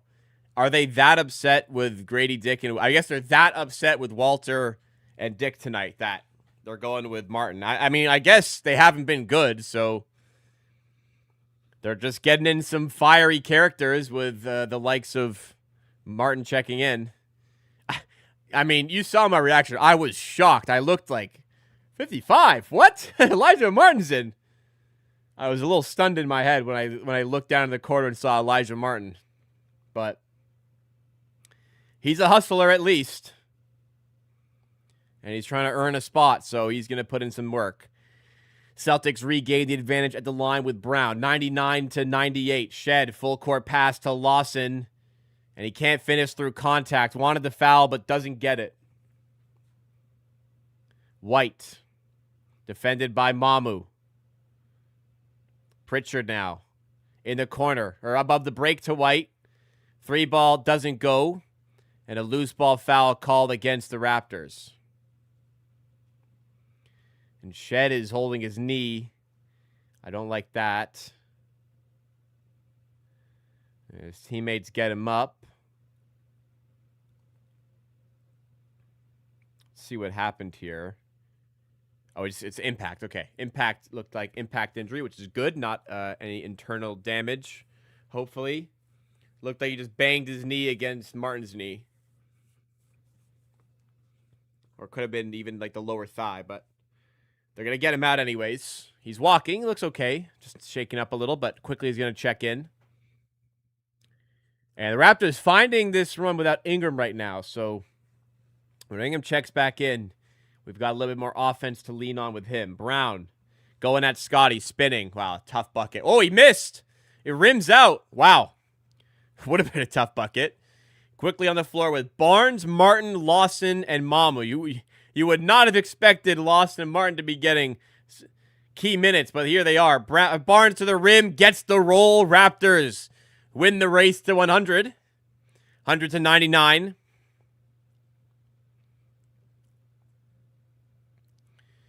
Derek White. Off a screen. Martin recovers, staying with him. Pritchard. Step back three. Off the mark. Rebound Lawson. Raptors by one and on the ball. Barnes. To Lawson. To Mamu. Playing around the top. Hand off to Barnes. Off his screen. Double comes. He's got Keita defending. 8 in the shot clock. Barnes right to the rack and finishes. What a take by Scotty. Sorry. No air horns. No props. Scotty Barnes has been excellent all night.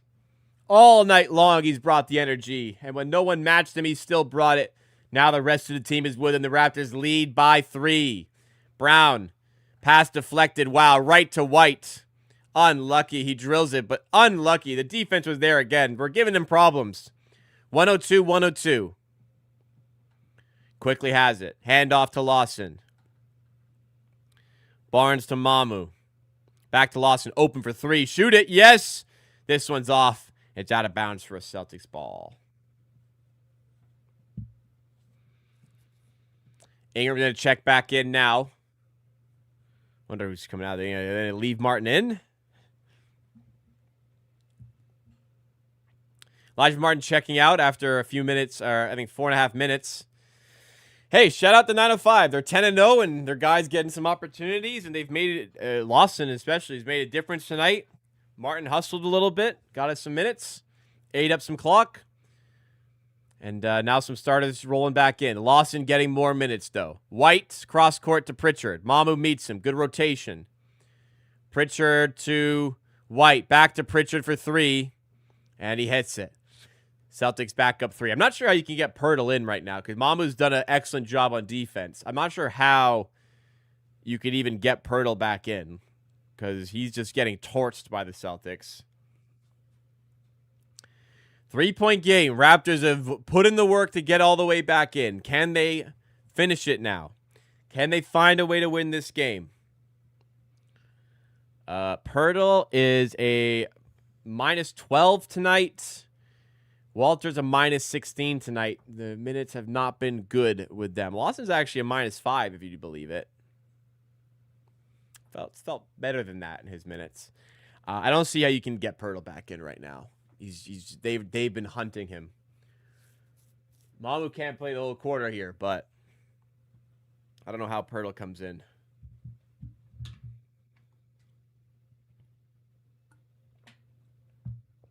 So Raps have only given up 38 points in the second half. Or is it 28? It's 28. Raps have only given up 28 second half points. This is truly remarkable. I don't know where they found this level, but where has it been? Anything close to this in the first half, and the Raptors would be rolling through this game right now.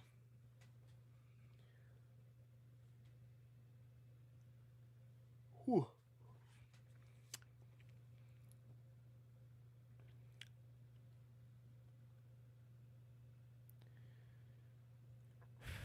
It'd be a shame. I mean, look, we'll take the character building and the effort, and we're gonna get positives out of this game now, but it'd be a real shame to put all this work in to not come through and win.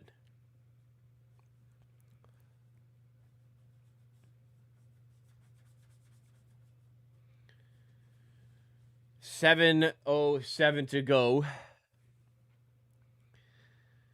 in this just ridiculous, crazy game. And at the least, hopefully something to build on for Tuesday's NBA Cup game against the Knicks.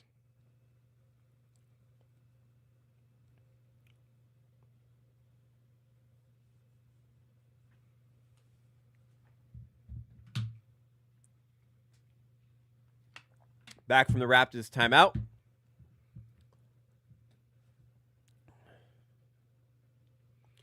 Yeah, right now the Celtics we're not able to match their three-point output. They take a lot of threes. They're 18 of 43 from three. Raptors have only taken 15 threes. So maybe it's something they've looked at and said, we got to shoot less threes. But at a certain point, you're going to struggle to keep the scoring pace a bit as well with it. So let's see what the Raptors are going to do with it. 105-102 Celtics, under 7 to go as of now. Quickly to Ingram. In the corner of Baji, we have Truong Game subscribing. Welcome to the Amateur Army. Barnes, I thought I got fouled. Nothing called. So it's a miss by the Raptors. Excuse me. Derek White. With Abaji defending. Gets it to Brown. And foul called against the Raptors again.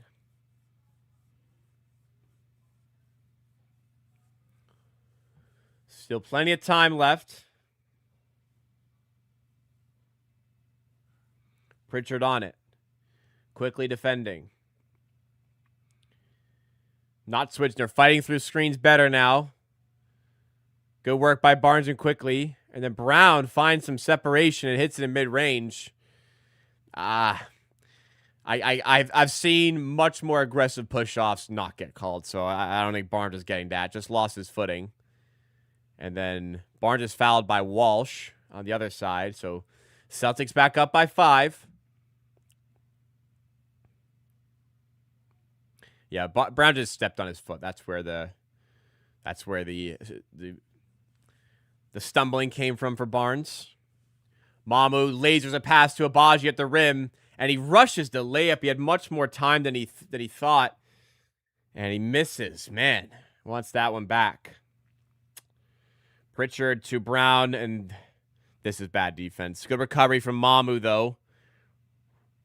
Raptors finding their man again.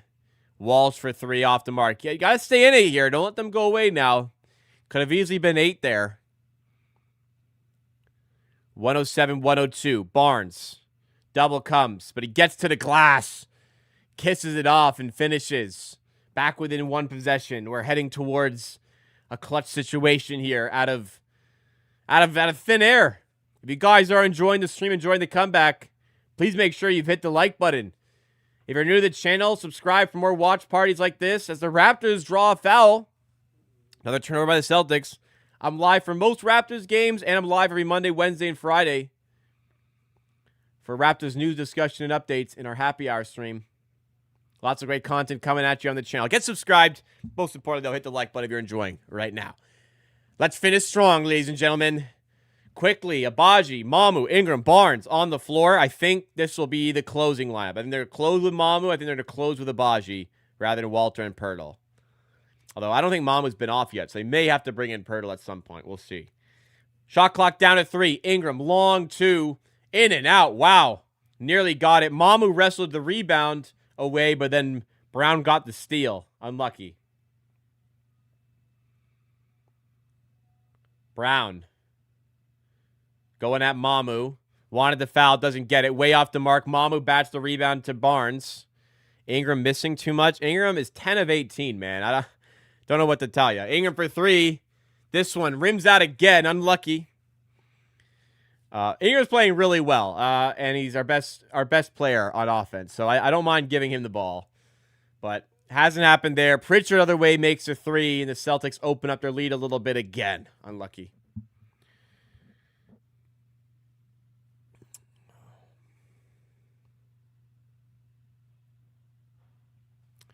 So down 6, still in the hunt. 4:17 to go. Need some of these shots to fall again, though. Why did everyone hate Ingram? Like, It's not like Ingram's playing bad. I don't consider 10 of 18 with 27 points. I don't consider this. Stop fucking shooting, ball hog. He's 27 fucking points tonight. He had 3 turnovers in the first 5 minutes, so he only has 1 since then. He's very efficient tonight. He's 3 of 5 from 3. Please give this guy the fucking ball. You know? I'm very happy to go down with Ingram taking some shots right now. This is pretty crazy. Please, yeah, like I don't even ever like. Look, I respect Lawson, I respect Shed, but I'm not saying get AJ Lawson back in for Ingram. Jesus Christ, no. I'm pretty cool with Brandon Ingram closing this game. I'm wondering if Mamu can. I want Mamu to finish the game. I'm not sure he can. I think he's played this whole quarter so far. Pirtle's been awful tonight, so I'd like to play Mamu. If he's good to go, I'd like to play him the rest of the game. Abaji's been excellent tonight. I'd like to play him the rest of the game. We will see what they come up with. So they have Shed. If they do have Shed in, I think they're going to go Shed instead of Abaji. They do have Pirtle in as well. So this has been their closing lineup. I think they're going to have Abaji out. Yeah, so it's Quickly, Shed, Barnes, Pirtle, Ingram. This has been their closing lineup lately. And they're going to roll with it again. Shot clock down to 6. Quickly. May have to come up with something. He's got no time for the screen. Hands off to Pirtle. Good pass. Pirtle. Got to have those. Barnes gets the rebound. Oh, good hustle. Finds Quickly. Back to Barnes. Shoot it. Going at Keita. Missing again. Some good looks go begging for Barnes and Pirtle just when the Raptors needed them. And like Alvin Williams said, when you're making this big of a comeback, it's almost like everything needs to be perfect. And just a few missed opportunities there by the Raptors. Long 3 from White. Oh, backbreaker. Man, oh man. Tough bucket, and it's 9 again. And they're continuing to abuse Pirtle in switches. Deflected out. Raptors had their looks, man. It's not like they haven't. Like, Ingram had a couple good shots. I mean, he had a couple tough looks that rimmed out. Pirtle had a really good look there. He should have scored. Barnes had a good look. He probably should have scored. And there it is. I'd give Mamu like a minute here and get him back in. Shed for 3 off the mark. Pirtle fouled on the rebound. Pirtle's just they have just been attacking him all night. They have been abusing him off pick and rolls and switches. They are hunting his matchup. So for me, yeah, I'm with you there.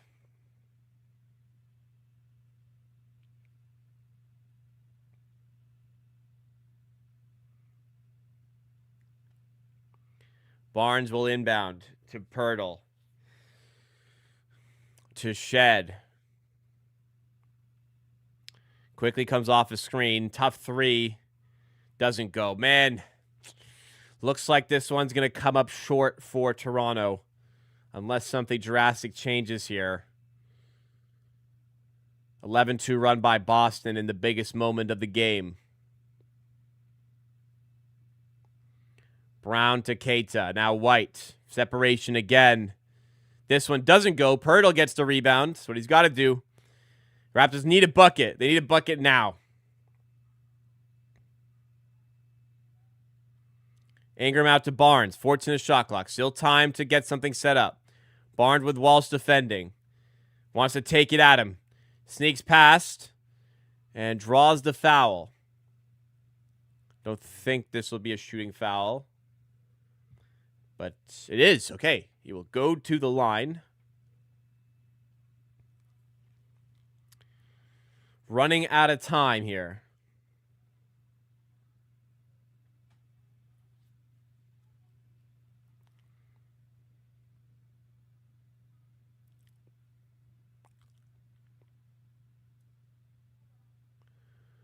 Barnes for a free throw off the mark.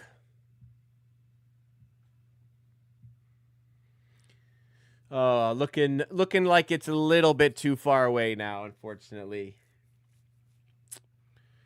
You can't put yourself in a 23-point hole. 2:15 to go. Need a lot of misses a few misses and a few makes in a row, really. Darko put Mamu at the wrong time. I mean, you can't play Mamu the whole quarter, probably. I'm sure he agreed that Mamu was playing better, and Pirtle again in the pick and roll. At this point, I'd put Mamu back in, because, again, they put Pirtle in a pick and roll, and again, they score on him. So I get Mamu's not playing the whole fourth, but I think he's good to go at this point. And, I mean, if he's not doing worse than fucking Pirtle. Raptor ball here, down 10. You have a break. This is where I'd really get Pirtle out of the game now. But putting him back in made sense. It was just, hopefully just a break, but no. They left him in, I think, too long now. Quickly. Doesn't get it in time. 5-second violation, and just some mistakes cost us at the end here. What could have been an unbelievable comeback, but it'll stay unbelievable because we haven't been able to finish it off. White underneath to Keita. He's fouled. That is probably that. Juke God, I think that said, thank you for subscribing. And Fifth King Corner, thank you for subscribing. Welcome to the Amateur Hour Army. Some big shots by the Celtics late. Raptors just lost a bit of the offensive touch late, and it's going to give the Celtics another win here. They've won 9 of their last 11. It'll be 10 of 12 if they win this. Raptors, this will be their 5th loss in 6. And they are now getting Mamu back in. You recognized it. You knew you had to do it. You waited too long. And Pirtle got abused every possession he came on the floor for, man. Like, it's too late to fucking fix it now. It's too late to get Mamu in now. 117, 105. It's pretty much dead. But they're going to fight to the end, as they always do. Quickly floater. Back to 10. A stop and a 3 makes it interesting. How about a steal? To Shed, to Mamu. Dunk it! Yeah! Right on his head top. Raptors with an 8. And a foul. See, Mamu, finally he's fucking dunking. Somebody got in his head and say, you're fucking huge. Dunk the fucking basketball, dude. So long he's been fucking trying to lay up through all this traffic and calling. Just fucking throw it down on his head. What is he going to do about it? He's going to foul you, man. Hell yeah. Fire the crowd up a little, why don't you? 117, 109. Make this free throw. It's a 7-point game. Come on. Simon's coming into the game for the Celtics. Who came out? Keita comes. They're going small. All right. Celtics go small ball for 112. Make this. Come on. Make this. Make this. Yep. Still in the hunt. Celtics got to get over half court. They do. And they have an open look, and Barnes fouls Brown on the layup. Good foul. Would have been easy too, but make him get it the line. Raptors a little over-aggressive trying to get that steal there. And it's going to send Brown to the line. Going to need a miss or two. Yeah, Shed, I mean, right there, once he's on that break there, you don't go bite. You don't go take a huge bite for that steal. Big super chat. Thank you so much to Gregory for sending in this super chat. Gregory Haddock, appreciate it. Thank you for the super chat. No need to thank me. I'm enjoying myself here. As we have another subscriber in Scarface Cody. But big shout out to our super chatter. Let's finish strong, guys. If you are enjoying the content, please make sure you have hit that like button. And let's see if the Raptors can find a way to make this a bit more interesting. I'll stick around for about 10 minutes after the game and recap. Do a bit of a post-game show for anybody who's wondering how the hell this game has transpired the way it has. Need to get a bucket, though. Ingram for 3, launching one. Oh.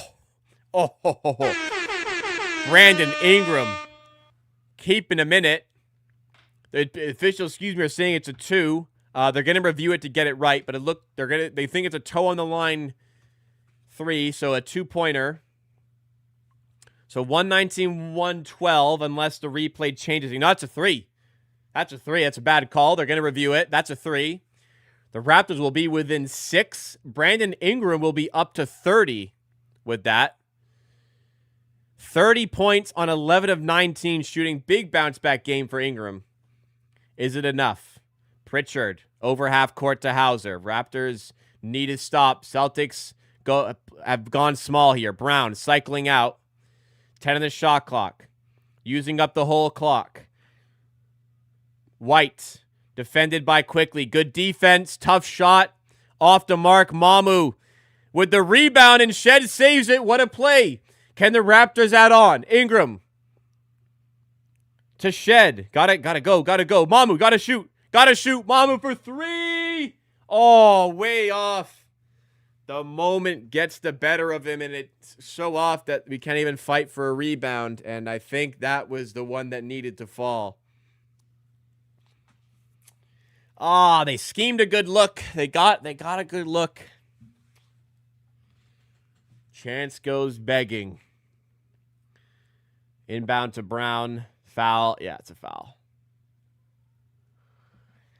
Damn. Well, I think that's it. But I got to give a lot of respect for the resiliency to take the lead at one point. Celtics had some big shots to get over the line in this game. But there will need to be an inquisition into how the hell they could start as poorly as they did. But at least something to build off of for Tuesday's quarterfinal against the New York Knicks. Really bad Pirtle game. Man, he's had some bad. That might be the worst he's looked this season on defense, and he's had some bad games. Man, the Celtics game plan was just hunt Jakob Pirtle, and it worked. It absolutely worked. But Celtic starters came in and righted the ship. Is that the terminology? Brown gets his free throws to fall. Darko timeout. 19 seconds to go. Yeah, Raptors bench. Raptors bench cooked their bench, but their starters cooked our starters. So, oftentimes when you see like a bench players doing well, and they were doing really well today, oftentimes people think it's just the simple fix is leave the bench in, and sometimes that can be the case, but other times as well, once the other team gets their starters into the game changes, and you want your best against their best. Raptors made some adjustments. Mamu got some extra runway in the fourth quarter because he was playing well and Pirtle wasn't, but starters needed to do a little bit more than they had done the rest of the game. There just wasn't enough support. Despite a really good night from Ingram and Barnes, the Celtics have had a little too much for them here, it seems. And Raptors are one miss away from this game being over. AJ Lawson will check in. He's had a good night on offense, making good of his opportunity here. He's got double-digit scoring.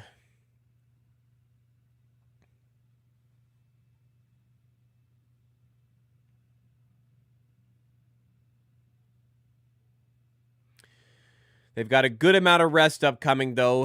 They'll have the game on Tuesday, and then the next game would be if they win that on the 13th. So they've got a little bit more time off the next couple weeks with the NBA Cup going on. Ingram stripped as he was going up. It's out of bounds for a Raptors ball still. The Celtics don't have a challenge, even though Jaylen Brown wants a challenge.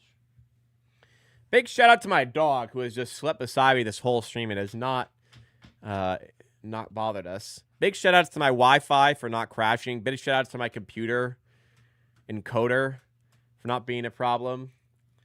Offensive foul by Barnes, and I think that will do it. Okay, well, it could easily have been a game where I just shut it off and called it a day because it was that bad. It was not enjoyable to watch, but the Raptors have. I'll give them quite a amount of credit to to recover the way they did and come back into this and make it interesting. But the Celtics had a little bit too much for them in the end. But it went from a game of panic and alarm of what the hell is happening to, okay, maybe we still got some opportunity. Maybe we're still here. Maybe we can still do something this season, this upcoming run of games. There's hope. There's hope. That game instills some hope back. That game instills a lot of hope back, considering where we were going there. But you can't start like that, man. You can't play the way they did on defense and come back and win games against any team, let alone a team that's won 9 of 11 like the Boston Celtics. So the Raptors have paid the price. All right, I'm going to stick around for 10 minutes. We'll recap the game here. Just crazy game overall. The Raptors trailed by 23. Then they trailed 89-68. And then a 30-8 run saw the Raptors take the lead. Huge effort from the bench to get them back in this game. Huge effort from a couple of starters. But in the end, the Celtics had too much, had enough big shots, and enough real three-point making to get over the line and win this game 121-113. But at least it went from a game of doom and despair to one of maybe there's hope going into Tuesday's game against the Knicks. Let's break it all down in this post-game recap. So looking at the upcoming schedule for the Raptors, it's not getting easier. And looking back, it's been tough. Raptors have now lost 5 of their last 6. 2 of those against the Hornets, one of them in ultra embarrassing fashion, and games are not getting easier. You got the Knicks in the NBA Cup on Tuesday. Then the game after that, you're playing either Orlando or Miami, depending on how the New York game goes. So that's a tough game. Then you've got the Bucks, who haven't been great, and then you get the Celtics again. Obviously, tough game once again. Not an easy run of games coming up in the schedule, and the winnable ones you had in the past were not won. And particularly this Hornets game was just horrendous, embarrassing, disgusting. So many adjectives you could use to describe how awful that one was, where there was no effort, no structure, everything went wrong, and just absolutely dismantled by a bad Charlotte Hornets team. And I always look to obviously I'm really excited to put it right in the next game. And I always look to see what the response is. And for the Raptors, I was thinking, look, how could, you lost 2 in a row now, you've lost 4 of 5, you just got your fucking backs blown out by the Charlotte Hornets, right? You gotta respond. You gotta show some resiliency and respond. You gotta start hot against the Boston Celtics. You gotta be fired up. As an athlete, you gotta be fired up to put things right in the next game. My God, could it be any further away from that for the Raptors? They were absolutely awful in the first half. They gave up 77 first half points to the Boston Celtics. The offense was inconsistent. It was really bad in the first quarter. The defense was truly disgustingly bad throughout that first quarter. It was like the first 5 games of the season where it was erratic. It was disoriented. Players were missing rotations. Players were getting burned 1v1. Guys were getting left open. Good shooters were getting left open. It was so bad. The Celtics had 77 first half points. And it looked like another horrific game, another blowout game where the Raptors just gave you nothing. Absolutely nothing. And then they started the second half and it got even worse. Then all of a sudden things sparked to life. Darko spent the whole game just throwing out different lineup combinations, trying to find something that worked. And eventually, he kind of did. The Raptors bench had an excellent game overall tonight. Individually, though, there was some really standout figures. Abaji, with his probably best game of the season, 11 points, plus 7. Mama was great off the bench, 6 of 10, 14 points, plus 12. Shed kicked into gear in the second half. He started the game 0 of 5 from the field, went 4 of 5 in the second half, finished with 9 points, plus 4. AJ Lawson came in, gave us a spark when nobody else was doing much, he had 10 points. Even like solid 6 minutes from Murray Boyles. Unfortunately, Grady Dick was poor tonight, only got 7 minutes, which made Darko resort to even Elijah Martin, who was +6 in his minutes. But the starters are where things got dominated. A lot of the time, you'll see the bench playing well, and people will think just leave the bench in. And maybe certain players, yes, but it wasn't necessarily the starters as much as the issue in the second half. I think it was more so that the Celtics starters just were better and outperformed the Raptors tonight. All 5 Celtics starters were +8 or better. You had Peyton Pritchard all the way up at +18. Jaylen Brown dropped 30 with +18. If you left the bulk of the bench out there, I think the fate would have been the same. Where there was a big issue from the Raptors starting front, because Ingram was 11 of 20 with 30 points. He was excellent all game. Even when the Raptors were awful, he was getting buckets. And he struggled at the game. I mean, the start of the game, Raptors had 5 turnovers like the first 4 minutes. He had 3 of them. Only won the rest of the game. Barnes was excellent all game and brought a lot of energy all game. That type of demeanor is what we needed. Finally, his team responded to it, but too much of the damage was done. But he had 18 points, 11 rebounds, 8 assists. Not fantastic from Quickly. He was 0-4 from 3. Walter was truly terrible today. 12 minutes was probably like 6 too many for him. This was maybe Pirtle's worst game of the season. -18 from, I know he had 10 points, but the Celtics, every single possession he was on the floor, they were hunting him. They were absolutely hunting him. And when the Raptors got it close late, Momwood played the entire fourth. They got Pirtle back in for like 2.5 minutes. It was probably 1 minute too much. They hunted him every possession. He was awful. Just awful. Such a liability on defense today in what has been a season where a lot of the time he has been an important player for the team. That wasn't the case today. Got very widely outperformed by Mahmoud Kelishvili. And as much as it was a tremendous second half by the Raptors, the damage was done. Like, you just can't start that poorly in an NBA game and expect to come back against any team, let alone the Celtics. The Celtics team who are rolling. They're 15-9 on the season. They've now overtaken us in the standings. They've won 10 of their last 12. Like, they're kicking into gear. This is a bona fide playoff team. They're extremely well coached with Joe Mazzulla. You can't come out that flat, and it's another case of a poor start by the Raptors, and they pay the price big time. Now, on top of that, Celtics, they fire away threes. They were efficient from 3 and took 47 of them. They made 20. The Raptors only took 22 threes, and they were efficient, but at a certain rate, like, they're just going to outpace you scoring-wise when they're knocking down all those threes. Raptors did a great job of making the turnover battle more even. They lost it by 2.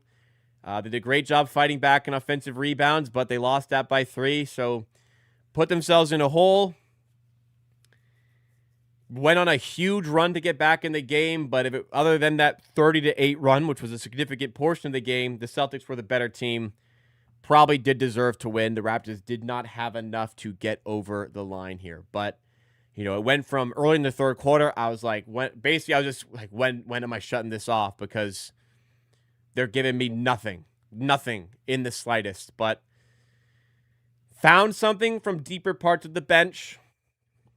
Ingram had a really good game. Barnes had a really good game. It's just the defense let them down. They were just so bad to start the game. And, welcome to the NBA. Like, a bad 10 minutes can lose you the game, let alone a bad 28-plus minutes, which is what it probably was for the Raptors. That's the reality of the NBA. You got to play 48 minutes. Another subscriber coming in. Shout-outs to Danny. Appreciate that. Welcome to the Amateur Army. But that's the nature of the NBA, like I said. So, big reality check. Raptors have lost 5 of 6. And they have another 2 tough games coming up this week. Got to find a way, man. Got to find a way to keep pace in this congested Eastern Conference. Got to find a way to pull wins out. So some positives, but still, I'm happy with the character, the fight back, resiliency. But a huge inquest into how the hell they could start that bad after playing that bad on Friday. Schedule's lightening up from a rest perspective next 2 weeks. Let's get healthy. Let's get RJ back. Let's get Pirtle 100%. Let's get the season back on track, everyone. All right. Thank you so much, everybody, for coming through, hanging out with me tonight. I really appreciate it. I'll be live on Tuesday as the Raptors take on the Knicks in the NBA Cup. Oh, wait. I'll be live tomorrow, Monday, for the Raptors Happy Hour, as I am Monday, Wednesday, and Friday, 5 p.m. Eastern Time. If you're not subscribed, make sure you are. And if you haven't liked, make sure you have. Appreciate all support tonight. I'm going to enjoy the rest of my Sunday. I hope you do as well. I will. See you again next time.